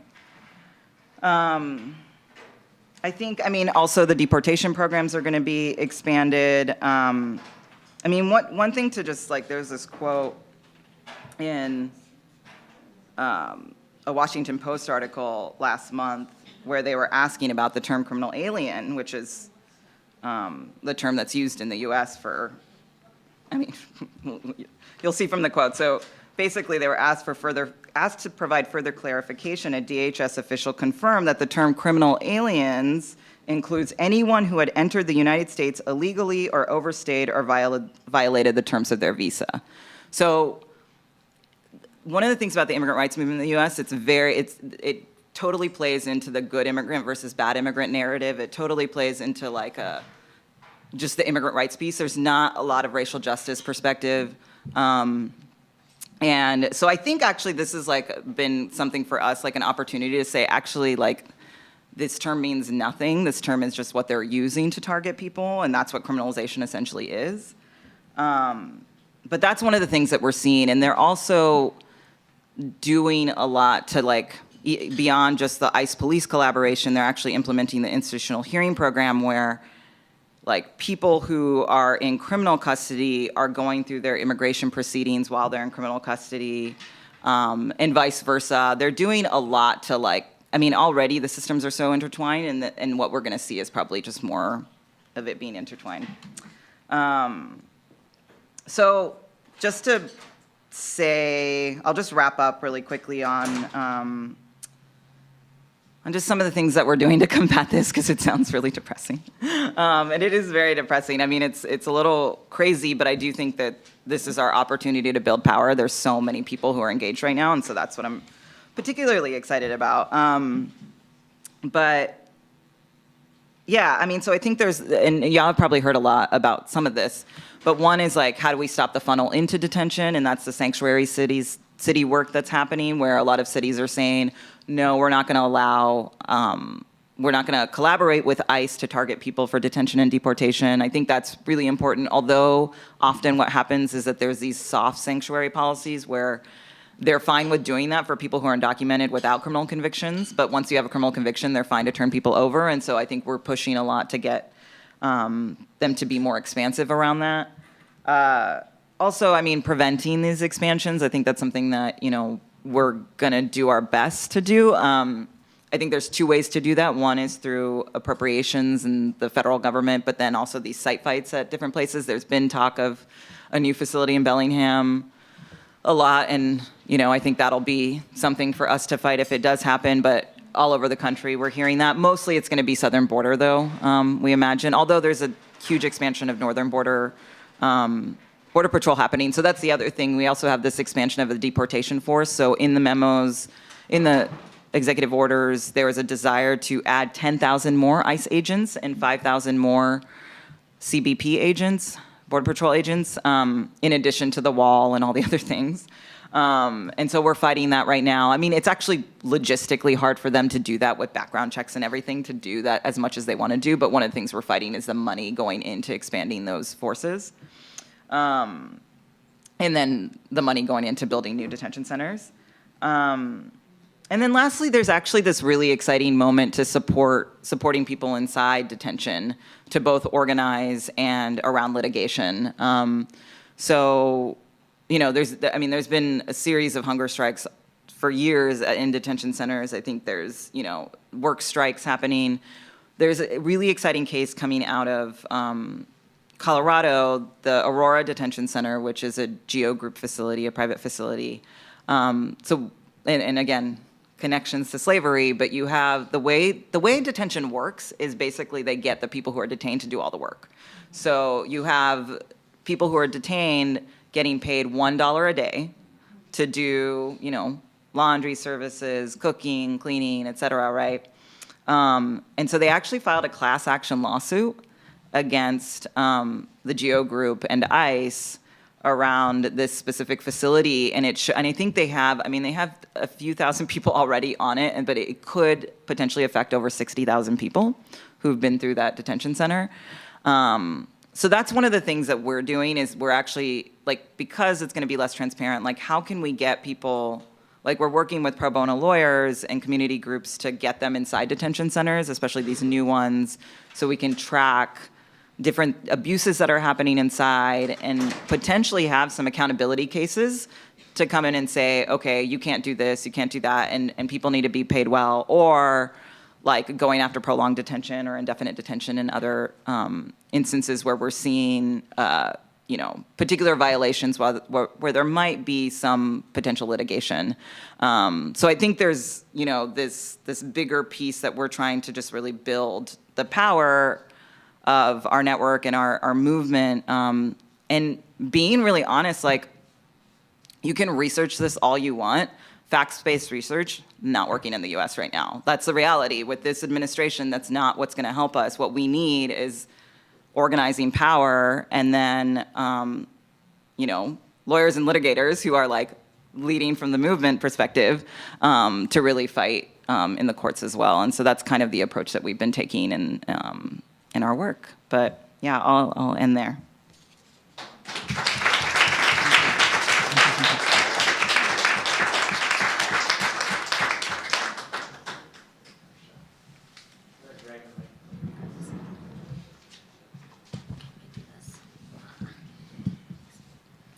Hi, how is everyone?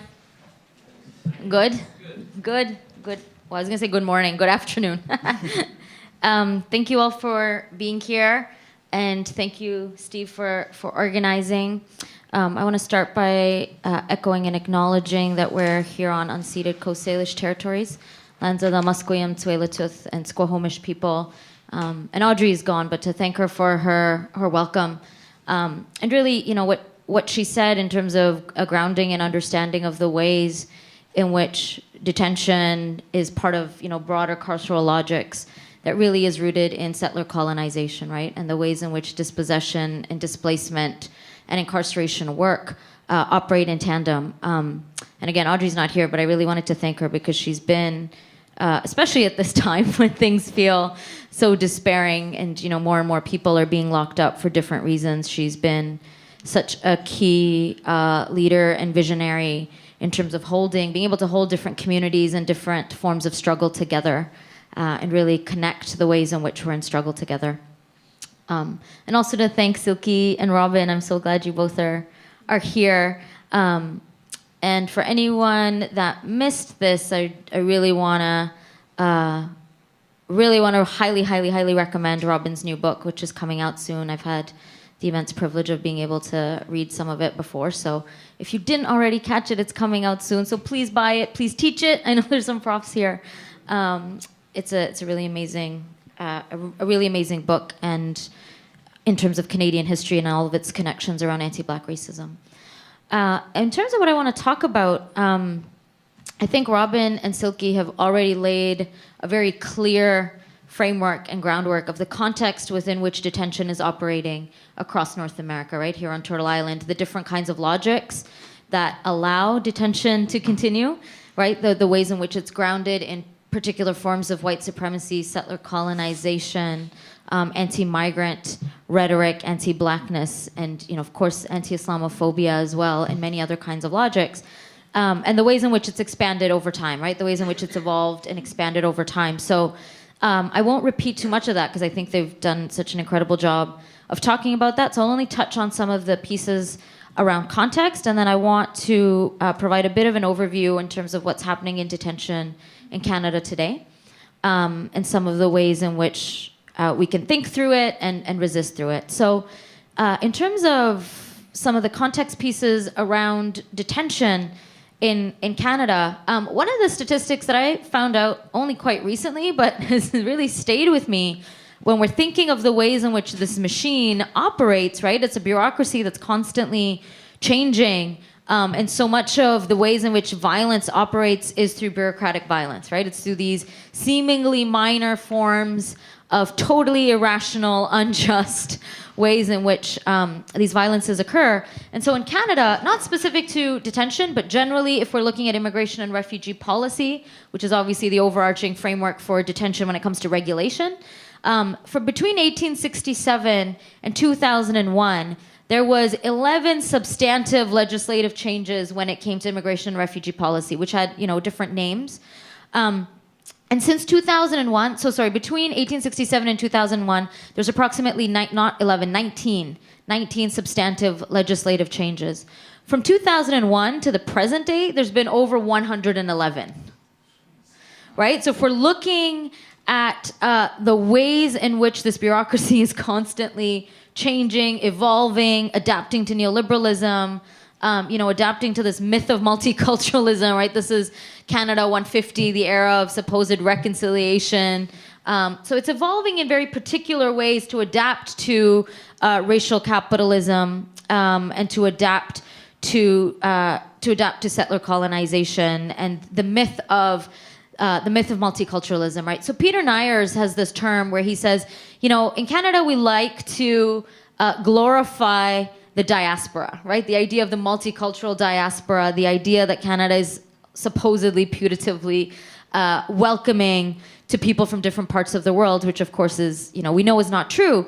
But one of the ways in which we actively miss what is happening is that we talk about the diaspora, but we never talk about what he calls the deportspora.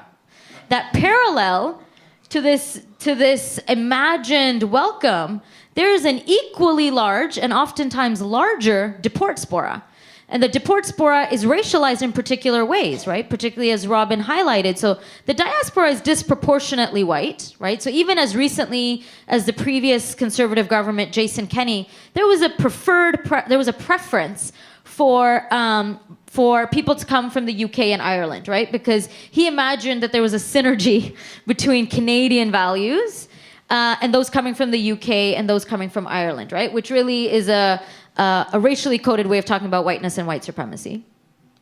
But the deportspora is overwhelmingly racialized, and within that, overwhelmingly black, right? And so when we talk about the diaspora, we also have to talk about the deportspora and the ways in which those racial hierarchies and exclusions are operating in tandem, right?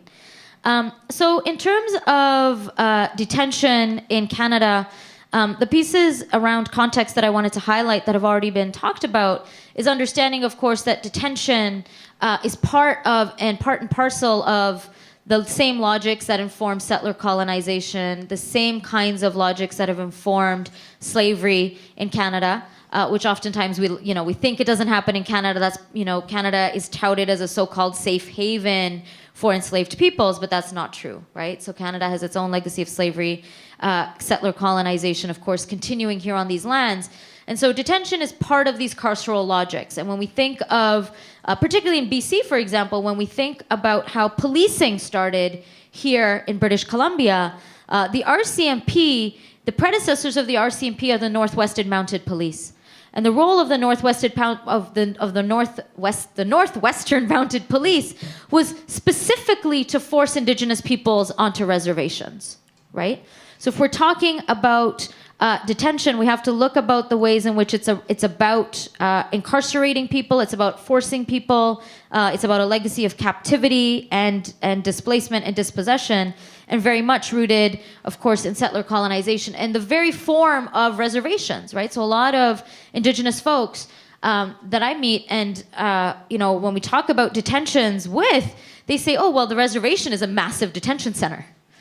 Because we are forced to live on 0.01% of our land, as Arthur Manuel points out, right? So thinking about detention in the formal sense of incarceration, but looking at the ways in which these forms of incarceration have been forced on different communities over time in different ways. And so moving to what detention looks like today in Canada, and again, understanding the ways in which it's evolved through different systems. So right now in Canada, when we're looking at rates of detention, we're looking at approximately 13,000 to 14,000 people detained every single year.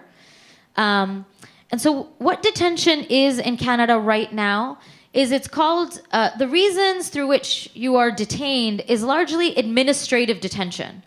And so administrative detention is, which isn't to juxtapose it intensely to the so-called criminal injustice system, because that is a fundamentally unjust system.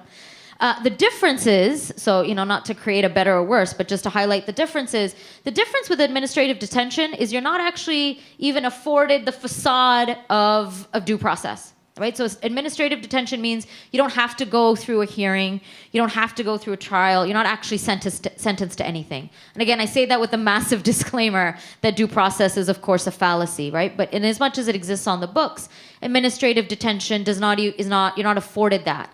And the only other form of administrative law that can result in carceral punishment is the entire realm of law around psychiatry, right? So forced detention and incarceration of people in psychiatric institutions, where you can be held against your will, basically by a doctor signing a psychiatric order against you, right? And so what happens to migrant detainees is basically one single officer can decide arbitrarily that you are going to be detained. And oftentimes there's three primary reasons for this. One is that they deem you a so-called security risk. But again, this isn't a security risk based on any kind of due process. It's that they decide you're a security risk. They decide you don't have adequate identity documents, or they decide that you're a flight risk. The vast majority of people who are detained in Canada are detained on the grounds of being a so-called flight risk. And what a flight risk is basically an officer deciding that you are not going to show up for your removal, or that you have not previously shown up for your removal. And so, literally every single day, and there's, folks in this room, and, I know that Robyn has done this work for many years, is that you go with people refugees and refugee claimants who have made a refugee claim, for all of the reasons that the refugee system is fucked up, right? People have their refugee claim denied because it's a fucked up racist system. And you go in and an immigration officer says, oh, you are not going to be a refugee in Canada. We've decided that you are not going to be able to stay in Canada. So you now are going to be removed. Here's your ticket, or, come back and we're going to give you your ticket. Here's your deportation order. If at any time during that process somebody has a very predictable, expected, reasonable, understandable, legitimate emotional response by saying, like, I cannot be deported, I am going to be deported back to death or torture, right? That Canada says that we don't believe in capital punishment, but you are deporting me back to death. You're deporting me back to the circumstances that I have fled. And a CBSA officer, an enforcement officer, can decide, oh, we think that you are not actually going to show up for your removal because you are showing signs of being afraid. You are showing signs of resisting, of showing non-compliance with the decision that we have made, and we are now going to detain you. So that is the 95% of people who are detained due to that kind of process, right?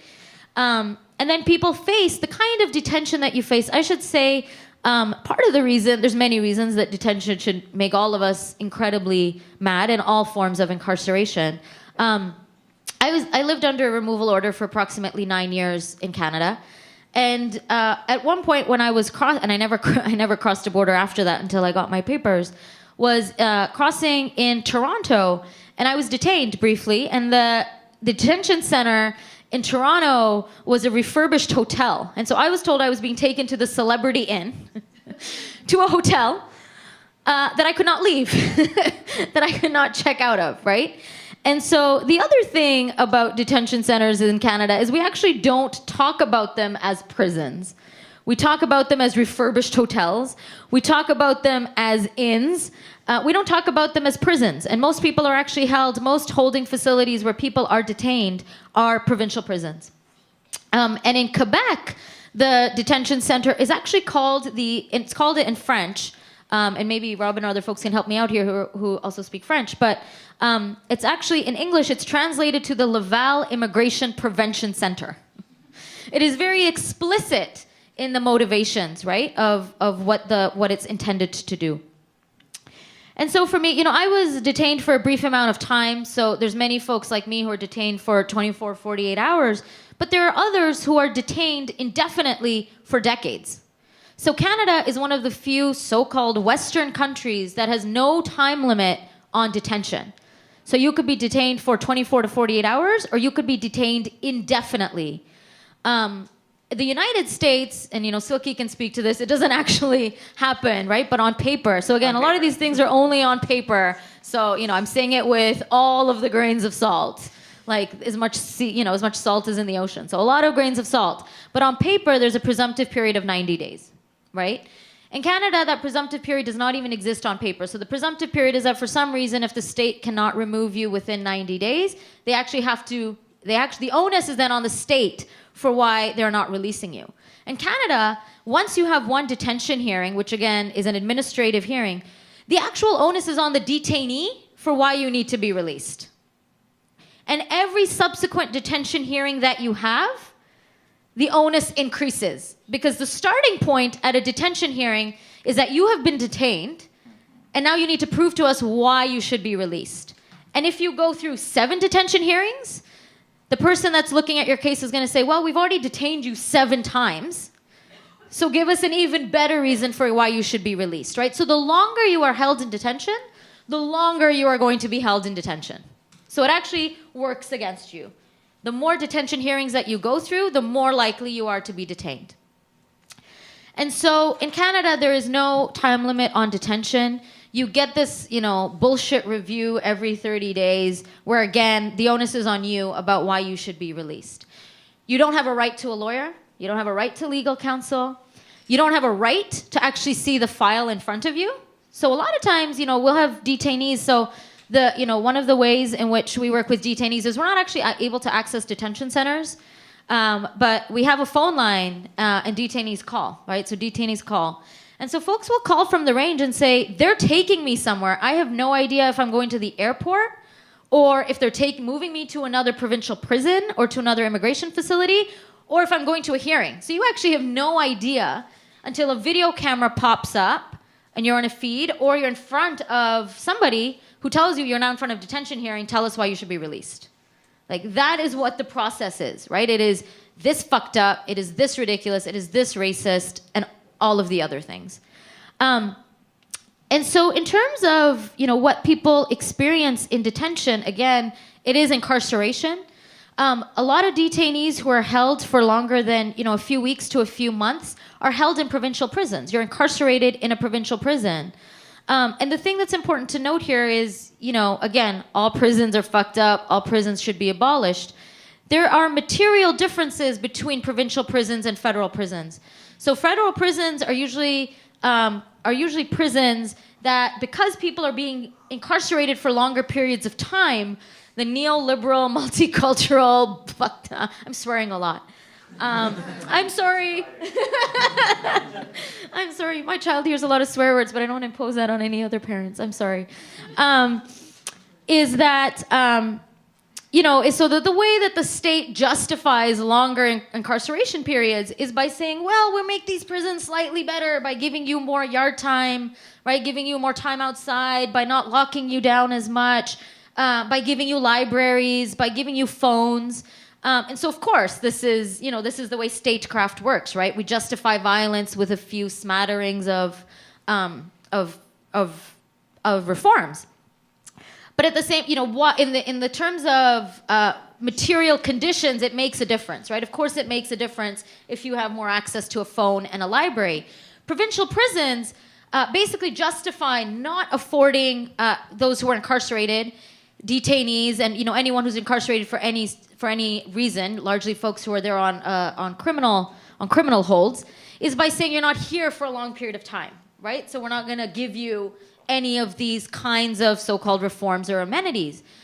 The situation, though, is that immigrant detainees cannot be held in a federal facility because they have not actually been charged with anything, right? You're not actually charged. You're not serving a sentence. So in order to be incarcerated in a federal facility, you have to be sentenced with something. So you can be in a provincial prison, which is largely intended for folks serving less than 2 years, but be in there for 10 years without having the kinds of, and I say amenities very loosely, right? So hopefully people understand I'm not trying to create a hierarchy of a better prison or a better system, but to say that in terms of what that means for people, though, we often get people who say, I want to break out. I want to commit a crime because I know I'm going to be incarcerated anyway. At least that way I can be incarcerated in a federal facility. And there is something deeply wrong about that, right? That people are saying, that people know that there's no chance of freedom. So the very limited amount of freedom that people can aspire to is to be locked up in another facility. Like, this is how grim and despairing it is for a lot of people, right? And I want to emphasize how bad it is, because I know there's an urge to talk about the positive, but I think most people don't realize how bad it is because we don't actually talk about immigration detention, right? We don't talk about prisons generally. We don't talk about incarceration in Canada in the same ways that we might talk about it. That we at least we think about incarceration and policing and detention and prisons more in the States, right? So a lot of people have no problem being a prison abolitionist when we think about abolish prisons in the United States. But are we actually going to abolish prisons and detention centers here in Canada, right? That's the bigger question. In Canada, in Vancouver, in this city, one of the detention centers or one of the holding cells is actually under the Vancouver Public Library, right? So in this place that we imagine as a progressive space, a space of the commons, is a detention facility where people are held, where people are handcuffed, people are shackled, people are incarcerated under the Vancouver Public Library every single day. 300 West Georgia, right under the Vancouver Central Library, right? And I think, to me, that, it's a deep metaphor for how we imagine the city, right? We imagine this city. Vancouver is imagined as a green city, a progressive city. We think of ourselves as engaging in progressive politics. We live in a city where the poorest off-reserve neighborhood is in this city, right? We walk by, we drive by, we bicycle by the downtown east side every single day. And every single day we walk on top of a detention center when we walk through the Vancouver Public Library, right? So to me, it's an immense metaphor for the city and the way in which we live and all the kinds of violences that are invisible. In terms of detention, the other things that I think are important to talk about when it comes to detention is children who are incarcerated. So Canada, similar to what Robyn was mentioning, Canada talks about not having capital punishment. Canada also similarly talks about not incarcerating children, right? That it's in the best interest of the child that we've signed the Convention on the Rights of the Child and the Rights of Children, but we don't incarcerate children. And so the reality is though that anywhere from 200 to 800 children every single year are incarcerated. What Canada says is that we don't incarcerate migrant kids, which actually often includes Canadian-born children, but they are guests of their parents. And parents have the choice of bringing their children into a carceral facility or to give up your child to the state, right? To child apprehension. And we know right now, especially in BC, but of course across the country, that foster care system and child apprehension system is a brutal, violent system, right? That disproportionately impacts Indigenous and Black children when it comes to what that means in terms of state care. It's not state care, it's state violence, right? It's not a foster care system, it's not a state care system. There's more Indigenous children right now who have been apprehended by the state than ever were in residential schools, right? So we're talking about the Truth and Reconciliation Commission, we're talking about Canada 150, yet we're living in a time where there are more Indigenous children that are taken from their families than ever were in residential school.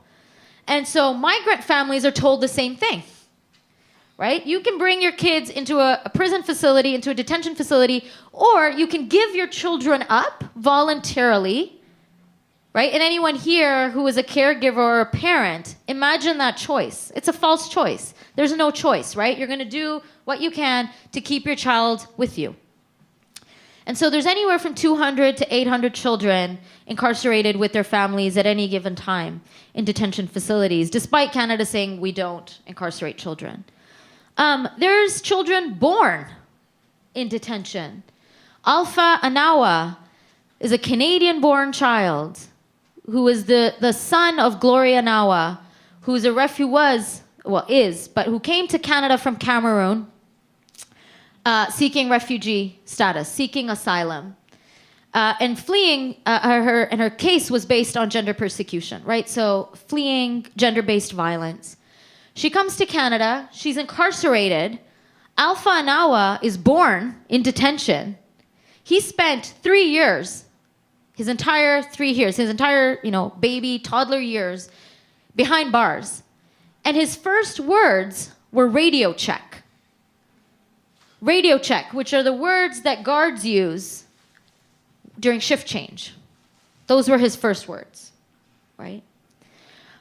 When the boat of Tamil refugees came, the 76 Tamil refugees that came in 2010 on the Ocean Lady, the 492 Tamil refugees that came on the MV Sun Sea, all in 2010, both boats that came in 2010, there were kids. There were kids on that boat, right? And there's a lot that we can talk about, right, in terms of the ways in which the incarceration of those 76 and 492 people was justified, right? This logic of terrorism, that they're all Tamil tigers. The one that I find, I'm going to say funny, it's not funny, but it's comical only in its ridiculousness, right? When people are saying, oh, they're all trying to sneak into Canada. It's like, you can't fucking sneak into Canada on a ginormous boat with 400 people. Like, you're actually quite visible. You're asserting your right to claim asylum. You're not sneaking in. You're very visibly presenting yourself, right? At the border. But we internalized these kinds of logics, right? Of so-called refugee, of terrorist. Every single person is a Tamil tiger without even knowing people's names. You're deciding that 492 and 76 people are, part of an allegedly listed entity, which is, a whole other, the ways in which criminalization is operating, right? The ways in which disproportionately racialized, particularly folks who are African, Caribbean, coming from the Middle East and North Africa, and of course the ways in which Tamil organizations and Sikh organizations are being criminalized, right? So in the post 9/11 climate, the ways in which terrorism, listed entities is operating is part of this logic of war and terror, which is rooted in these more historical contexts. So you take all of that, and we have this intense wave of justifying basically the incarceration of people. And I remember, right, like in this city, for example, we were marching every single week to call for the release of Tamil refugees. And we had people throwing stuff at us, saying that no, these people should be incarcerated. Some folks, and it's actually, Nassim has an incredible story in the book about going into the detention center and working with kids in the detention center and doing art with kids in the detention center. And every single one of those kids basically drawing images of what their journey was like, right? So imagining being on a boat as a child for 3 months and your family's telling you, we're gonna hopefully reach somewhere where you will reach safety. And you're thrown into a prison. You're coming from a refugee camp, you're coming from genocide, and you're thrown into a detention center. One woman, similarly, a Tamil woman gave birth in a detention center, right? So there's many people, pregnant women, who are giving birth in detention centers. And so just to highlight that there's a particular kind of violence that is operating in terms of incarceration. I want to tell one last story about detention, and this, I'm not talking too much about why people move, right? So, I think one of the things that we really have to challenge is any kind of charitable response to detention centers, to refugees, to asylum seekers. And I think we really have to challenge this idea of, we just need to be generous. We need to be, liberal bleeding hearts. Because this really is part of this legacy of ongoing colonization, of imperialism, of white supremacy, of anti-blackness, about why people are forced to move, right? Around economic violence, military occupation. And so this is just one story that I want to tell that connects the ways in which these violences are operating transnationally. Did people hear about that shitty show, Border Security? Yeah, right? This really crappy show. So, this is this crappy show that last year we actually managed to win and get off the air. So, there's minor victories. And so it's still syndicated, but it's no longer in production. And so when this show was filming here in Vancouver, there was a raid that took place. This raid was filmed on a construction site, and a number of men, predominantly in this case from Mexico and Guatemala and El Salvador, were picked up. They were all detained, right? Because they were undocumented workers. And in the media and, in popular kind of discourse, they were framed as illegals, right? Without any question for why and how people become illegal. Why and how people come to be here, how they become criminalized and lose their status. But I'll just share one story. So we were working with some of the folks who were picked up and detained, and there was two cousins from Guatemala. And, we were asking them, how did you come here? And they said, well, we failed our refugee claims, but we just couldn't go back. We became undocumented. What was your story? Why did you fail your refugee claim? Of course, we believe that you have a right to be here, but in terms of doing legal support, you kind of have to know these details, right? And so they told us that the reason that they actually came was because their family members were fighting Goldcorp mine in Guatemala, right? Goldcorp, one of the largest Canadian mining companies responsible for immense human rights and environmental disasters. SFU has a Goldcorp center down the street. And so they had family members who were killed fighting Goldcorp and fighting to protect their land. When they came to Canada, their immigration consultant, like many, told them, you're not going to get refugee status if you talk about Goldcorp, if you talk about climate change, if you talk about Canadian complicity in your displacement. So they told the story, which, many people are told to do, right? Like make up the tired old trope of, drug trafficking, the tired old trope of, Latin American gang violence, of South and Central American gang violence. They were found not to be credible because it wasn't their story. They became undocumented, right? They were detained. They were deported, right? So there are many ways and reasons in which the detention centers are operating where people are not allowed to remain in Canada. So when we hear stories about quote-unquote illegals or failed refugee claimants being kicked out of Canada and being detained and deported, we really have to ask, well, why are we not being told? Right? Why is the onus on people to justify that they have a story that is deserving? Right? We need to flip the narrative and say, well, why is the state implementing such a narrow and restrictive, racist refugee and immigration policy that forces people to become illegal, right? That doesn't allow people the so-called legal means of moving, right? So again, the deportspora is parallel to the diaspora. And the very last thing that I want to talk about, because this is in the news a lot right now and is really affecting what's happening in detention centers, is the Safe Third Country Agreement. Right? So the Safe Third Country Agreement is Canada's border wall, right? So again, there's a lot of outrage in Canada about Trump's border wall, a lot of outrage about what's happening south of the border. The Safe Third Country Agreement is Canada's border wall. When it was first implemented in 2004, it was estimated that 40% of refugee claimants could no longer make a claim in Canada. This is back in 2004. 40% of the people were not even allowed to come into Canada, right? Allowed. So I'm using all these terms loosely, as if the colonial state has a right to decide who's allowed to come anyway, right? So it's impacted about 40% of claims at the outset, let alone going through this process. And so right now what we have is just in 2 months alone, in 2 months of January and February of 2017, the RCMP have arrested. So don't believe those fucked up memes of the RCMP helping people cross the border. No, the RCMP has arrested 1,164 people crossing the US-Canada land border irregularly.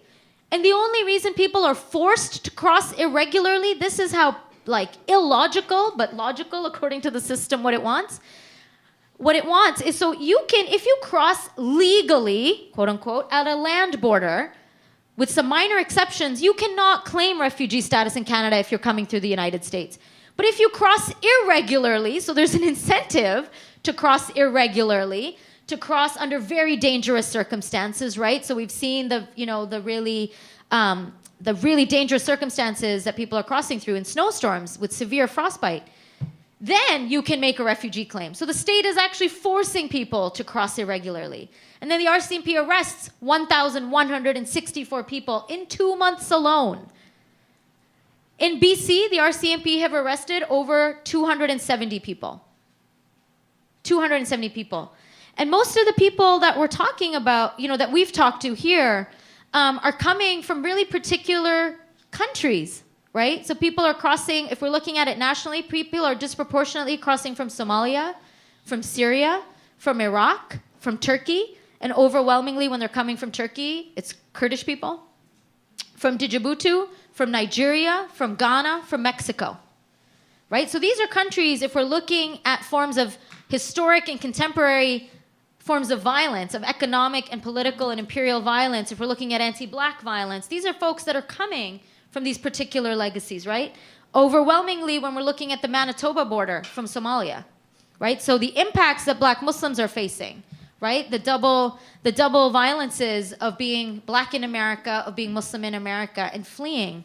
I talked yesterday to a woman who's coming from Nigeria, who's going to be crossing at this border. She's coming with 7 children. She's coming alone. And she's trying to find out the safest way. And you're sitting there on the other side of the line being like, the safest way to cross is to cross irregularly, right? Canada is not safe to begin with. And from a legal perspective, there's no safe legal way to cross, right? So you have to come with your 7 children, and find your way, right? Irregularly, crossing on foot. And so this is what the Safe Third Country is doing. It's Canada's own border wall. And this is, again, being juxtaposed to fucking golden boy Justin Trudeau on the front page of the paper every day talking about welcoming refugees. Right? So we have to be really clear that, this is about Trump, but this is about Trudeau. This is about, the ways in which liberalism operates in Canada. Canada has perfected this idea, this multicultural reconciliation rhetoric, but that is so fundamentally violent and in some ways worse, right? Like, I don't want to sit here and compare Harper to Trudeau, but what I will say is it is much harder to mobilize people against Trudeau. It is much harder to convince people that Trudeau is continuing a legacy of exclusion because he's on the front pages of the paper talking about welcome. And the other thing that it does that is deeply dangerous is that kind of rhetoric of welcome also mobilizes communities against each other. So in the downtown east side, for example, right, you have communities that are living in deep poverty who seem to think, because of the front pages of the newspaper, that refugees are being welcomed and are getting more money, when in fact it's not true. Every single refugee that came through government sponsorship in Ottawa last year was using a food bank. Every single government-sponsored refugee, right? So it also is a logic that turns communities against each other. And also the ways in which the government rhetoric of sponsoring Syrian refugees has worked against disproportionately refugees coming from Africa. Right? So now refugees coming from Eastern Africa, from the Horn and Sub-Saharan Africa are facing 4 times as long as a wait. Because it's not about welcoming more refugees, it's just about forcing other people to wait longer, right? So it mobilizes particular kinds of racial hierarchies, particular kinds of class-based logics, right? We're welcoming Syrian refugees who are doctors and engineers and who can assimilate at the expense of Muslim refugees, poor refugees, right? Black refugees, African refugees, and others. And so what I want to end with is really to think about immigration detention as part of this broader system, right? And that we really need to think about abolishing all prisons.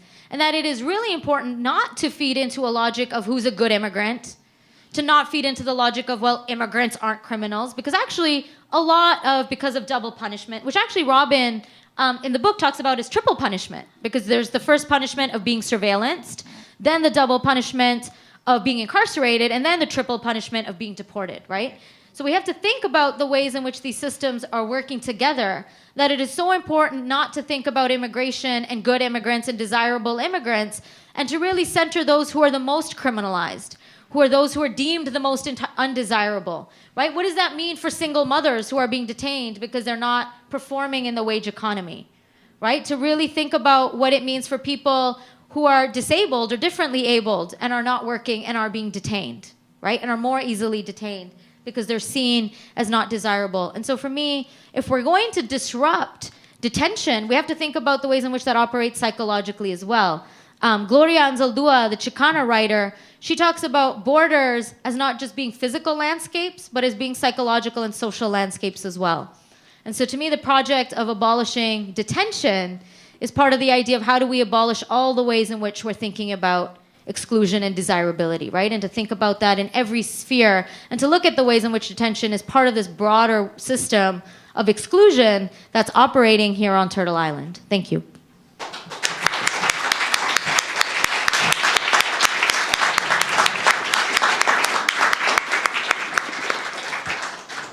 Okay, I want to take at least 15 minutes, maybe a teeny bit longer, so we'll go to around quarter after, and then we'll break for lunch, which is waiting behind this wall. Probably saw people coming in bringing that.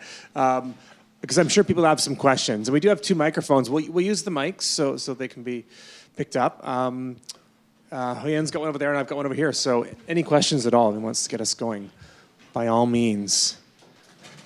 It's been a lot to take in. I'm so sorry for swearing. That was a lot. It was impressive.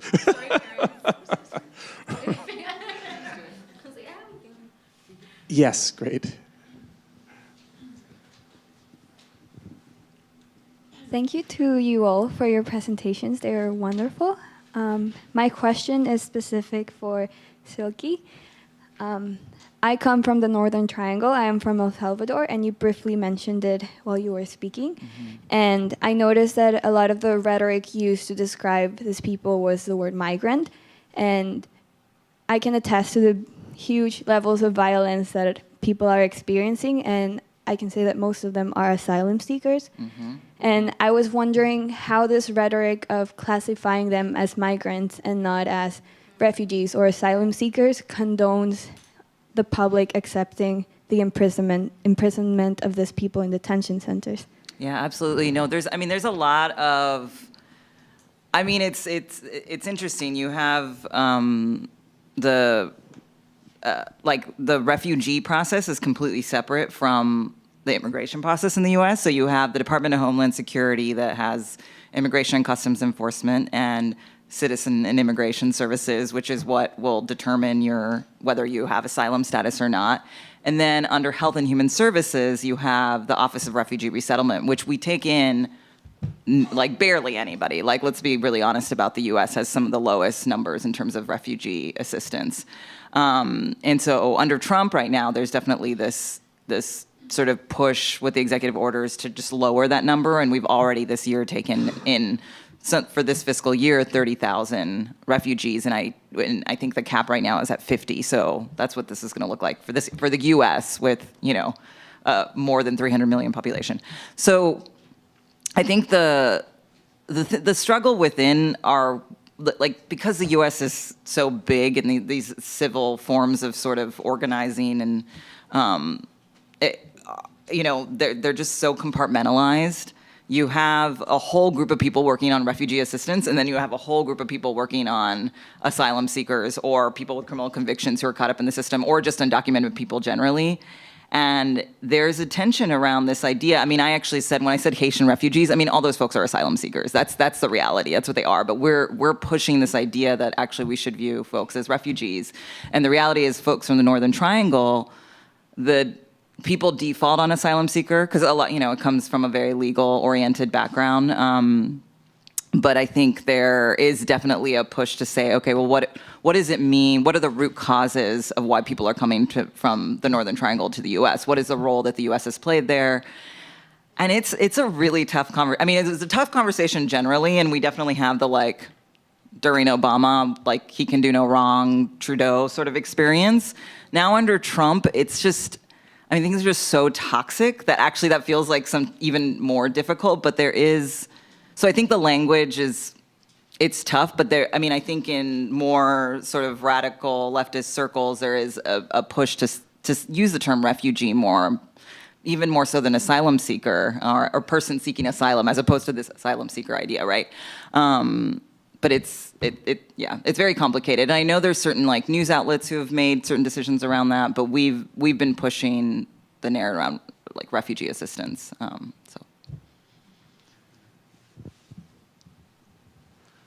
Can I just touch on something that you're already are talking about in a lot of ways, but just to see if there's further comment on it. And that's the sense of the moment right now.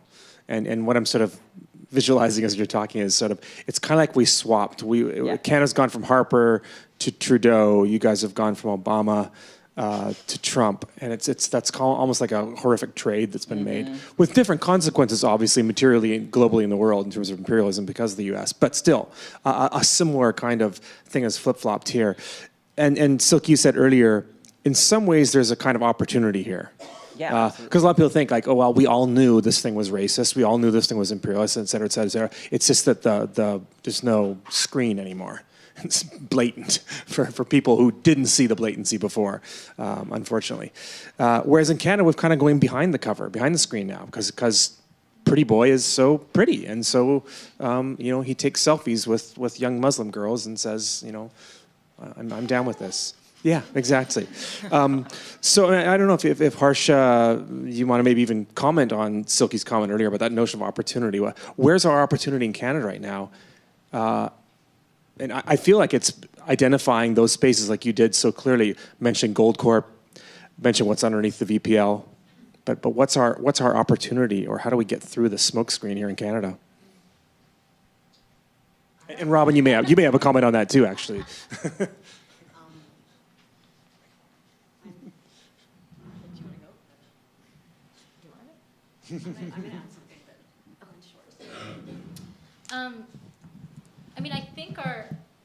I think our opportunity is to really focus on the systemic, and I think the reason is because the systemic is something that's always underlying, regardless of who's in power, right? And so I think when there are conservative, more big C conservatives like Harper or like Trump in power, understandably there's a desire to focus on the excess, right? To talk about white supremacy is escalating, or now more and more people are going to be impacted. And that makes sense because it's also tangible kind of lived reality.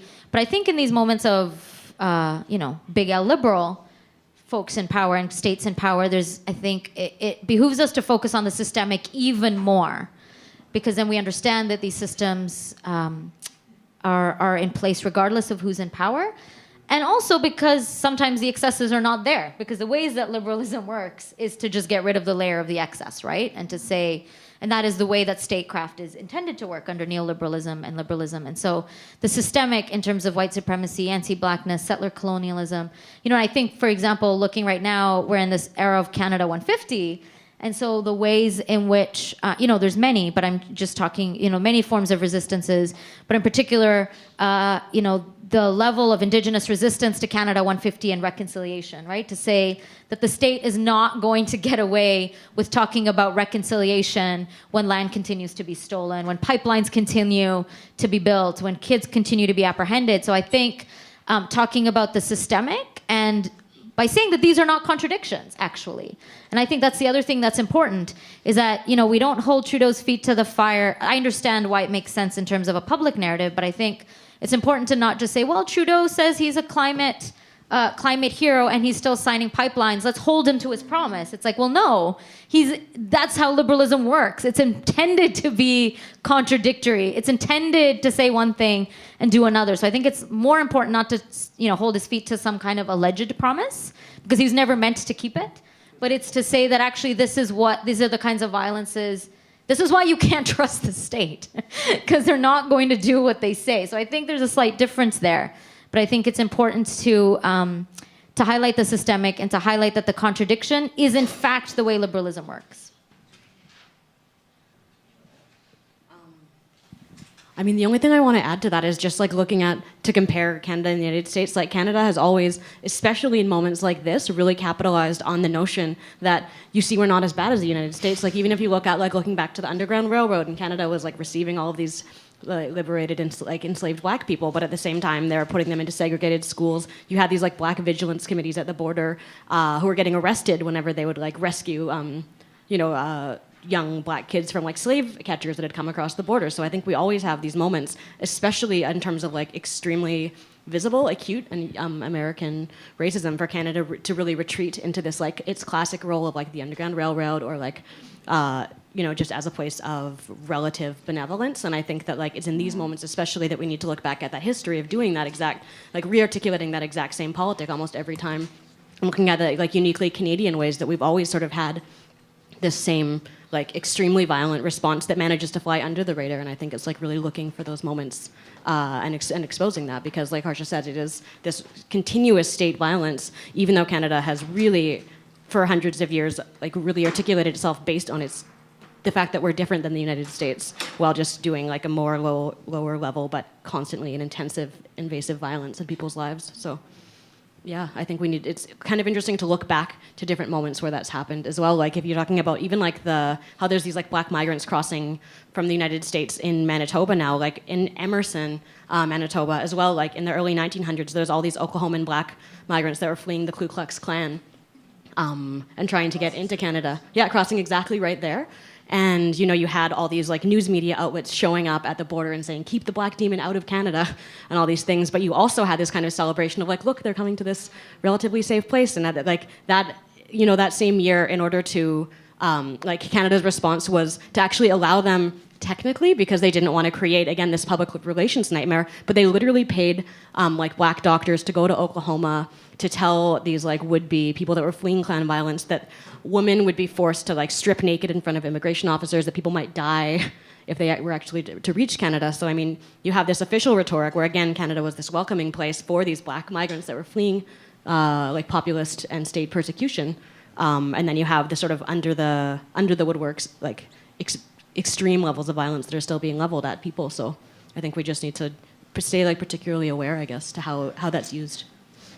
Classic Canadian. Oh, sorry. Well, I think something Robyn was saying reminded me too, right? Because right now, with all the white supremacists that are organized in Canada, with Pegida, Soldiers of Odin, Blood and Honor, right, and all the kind of national days of action that have happened, what is it, Council of Concerned Canadian Citizens or whatever, all the different seemingly benign white supremacist organizations, a lot of the response in Canada and liberal kind of circles has been, oh look, like this white supremacist violence is coming up from the United States, right? That what's happening in the US is influencing what's happening here. And it's like, well, of course, to some degree what happens influences it, but it assumes that somehow white supremacists just came to Canada's door overnight, right? And that these organizations haven't been organizing and haven't been espousing these kinds of violences. Blood and Honor in Vancouver that lit a man on fire on Commercial Drive just a few years ago, which is the most kind of seemingly progressive street in the city, right? And so understanding that these are homegrown systems, right? That is not just the United States.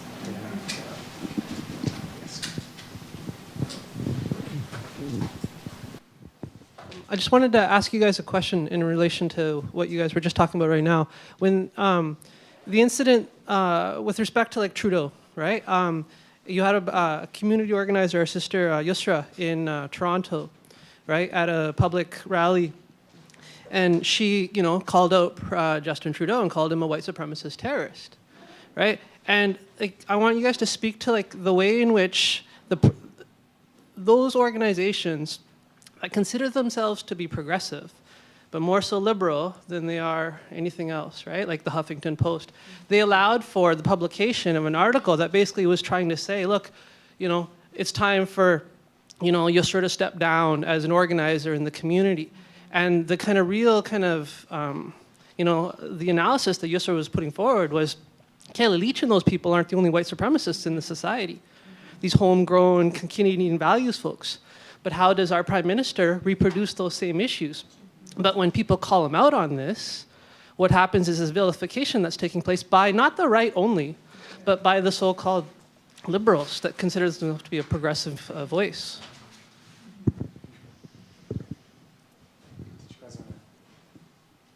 That was maybe more a comment. Do you want to briefly comment on that? Yeah, I mean, I think, Yusra deserves our unconditional solidarity. I think what Yusra said was absolutely correct. I think it's also not a coincidence that for, Yusra as a Black Muslim woman to be targeted and vilified in both corporate and right-wing and liberal media is obviously not a coincidence, right? Given who she is as a Black Muslim woman and also as a leader in the Black Lives Matter movement, and the specific targeting that BLM has faced over the past few years, across Canada, in Vancouver and in Toronto and elsewhere. And I think, the thing that she said is accurate, right? So I think the ways in which we have, for all the reasons what we're talking about, all the ways in which we have not been able to and refused to name liberalism and Justin Trudeau as a terrorist, and enacting terrorist policies, right? So we're continuing to sell arms to Saudi Arabia, for example. There's many things that we can point to. It is an act of terrorism to continue to force Indigenous peoples to be displaced off their lands and to not abide by the United Nations declarations on the rights of Indigenous people. Like, there's many policies that we can point to. And I think that, the Huffington Post article was shit. Like, it was shit. And it was this really, liberal way of being like, I support BLM and I'm just trying to give you benevolent advice as a white boy about what you should do as an organization. And I won't say too much more about it because, BLM has put out their statement. And I think instead of me speaking to it, it's more important that folks understand that this was an attack. And that, this isn't about whether we agree or disagree. It's about the fact that Yusra has every right to say what she said, and that it's not also just about free speech, right? That we have to understand the reasons why she said what she said, and we have to support and understand that kind of analysis, and to understand also that there's an attack on her leadership, her and others' leadership in this given moment. And so I think absolutely that the liberal media has been supporting a liberal kind of politics that refuses to go in depth, and very similar to what was happening during the Obama administration, right? Where then it was, like Silky was saying, about refusing to talk critically about what administrations are doing, when in fact we know that right now, for example, the Muslim ban, the travel ban that Trump put into place, 6 out of those 7 countries were countries that Obama was bombing or had sanctions on, right? And so that kind of critical analysis, I think, is key. And that's why, talking about these systems more systemically, not just in terms of racism or racial hatred, but as acts of violence that the state is perpetrating, becomes such a key part of how we advance that kind of logic. But absolutely, I support what Yusra said, and I think everyone here who doesn't, I'm happy to have that conversation, because I think she absolutely deserves our unconditional solidarity. One thing I'll just say from the U.S. context, I do feel like the immigrant rights movement was very, very successful in some ways during the Obama administration, and I think it was largely because they were willing to go there and say Obama is deporter-in-chief. That's what's happening, and I think there was a lot of pushback, there was a lot of anger around it, but that embracing that term and just really pushing that idea led to, to very minimal wins, but they were something, right? It was like something happened, some change happened. And so I think, I don't know, not holding back, I think, is one of the things that you have to do in these moments of these progressive, leaders. Go ahead. Another question right here. It's not really a question, but it's more about our view of Commercial Drive being progressive or Huffington Post being progressive. I don't understand why people view these things as being progressive, because there's nothing about, I live near Commercial Drive. It was a working class neighborhood. Now it's a very white, very expensive place. Huffington Post, I don't see anything progressive about it. I think it's very pro-Trudeau, who I don't view as being a progressive man.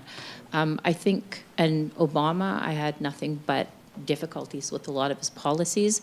He was for free trade, which isn't about free trade. It's about rolling back citizens' rights and those types of things. So I think sometimes we have to sort of question who's packaging these leaders as being progressive, because Trudeau is not progressive. He's doing all sorts of free trade agreements, which is going to impact the average person. He didn't need to support Bill C-51. It would have passed anyways, but it's obviously he passed it because when he comes into power, he doesn't really want to change it. And with some of these new trade rules that are going to be coming in, he has the power now to disrupt us, and we will be disrupted. And our ability to protect ourselves or to have any type of legal protection is being eroded away by Trudeau, and it was eroded under Obama. And Trump is what came afterwards. And Trudeau's not doing very well. I don't think he's going to stay much longer. And the thing that comes after him, I think will be quite odious. And the structures will be in place at that point, and I worry about that. Yeah. If anybody had a comment there too. I mean, agree, but yeah, no, Yeah. I mean, yeah, I think with Obama, it was such a symbolic experience for people in the U.S., for people of color in particular, and that's very much what people were negotiating, and it was really hard to be somebody who was actually very anti-Obama in terms of his policies in negotiating the experience of Black Americans in particular, and trying to kind of, I don't know, just be careful about that and being honest about it. But it was very much a symbolic moment, and I think that was a hard thing to sort of tackle. But there was also a lot of critique for sure, and I think, that exists. Yeah. Yeah, of course. I think there was that, but then, the Obama love right now is out of control, and as much as the Trudeau love is out of control in the U.S. Oh my gosh! People I know, it's like, can y'all have some sort of perspective on this? Like, no, it's just very much the, oh wow, like a leader that we can believe in, and it's like, Well, the George Bush love in all of a oh, my that's God. just creepy. Yeah, but he's an artist. Come on. so creepy. Can we take one more quick question? Then we'll get a lunch break. There'll be more time later, and also you can have conversations with people during the lunch break. But we'll take one more for now, and then we'll take our break. Thank you for for this really brilliant panel, and for sharing so much of your experience. It was incredible. So I'm interested in your thoughts about the opportunities of the moment when it comes to responding to these sorts of fascist, or whatever you'd call them, days of action across Canada, across the country right now, where we're working with community groups that include mostly people who are newly politicized and who want to do something, and who are sometimes wanting to say these are taxpayer-funded spaces, and so the police should do something. So they want the security state to come in and do something about hate speech and hate rallies, which is going to be turned around and used for the criminalization of dissent. So working with these groups to kind of say, well, can the solution not be with the police but with people, is challenging because people are also exhausted and can't come out every Saturday to do a food not bombs in front of the rally or whatever. So I'm wondering about your thoughts about this. Can we maybe add one quick question? We'll do two at once, and we'll, if you want, if you still have that. Well, I can. Okay, good, great. Go ahead.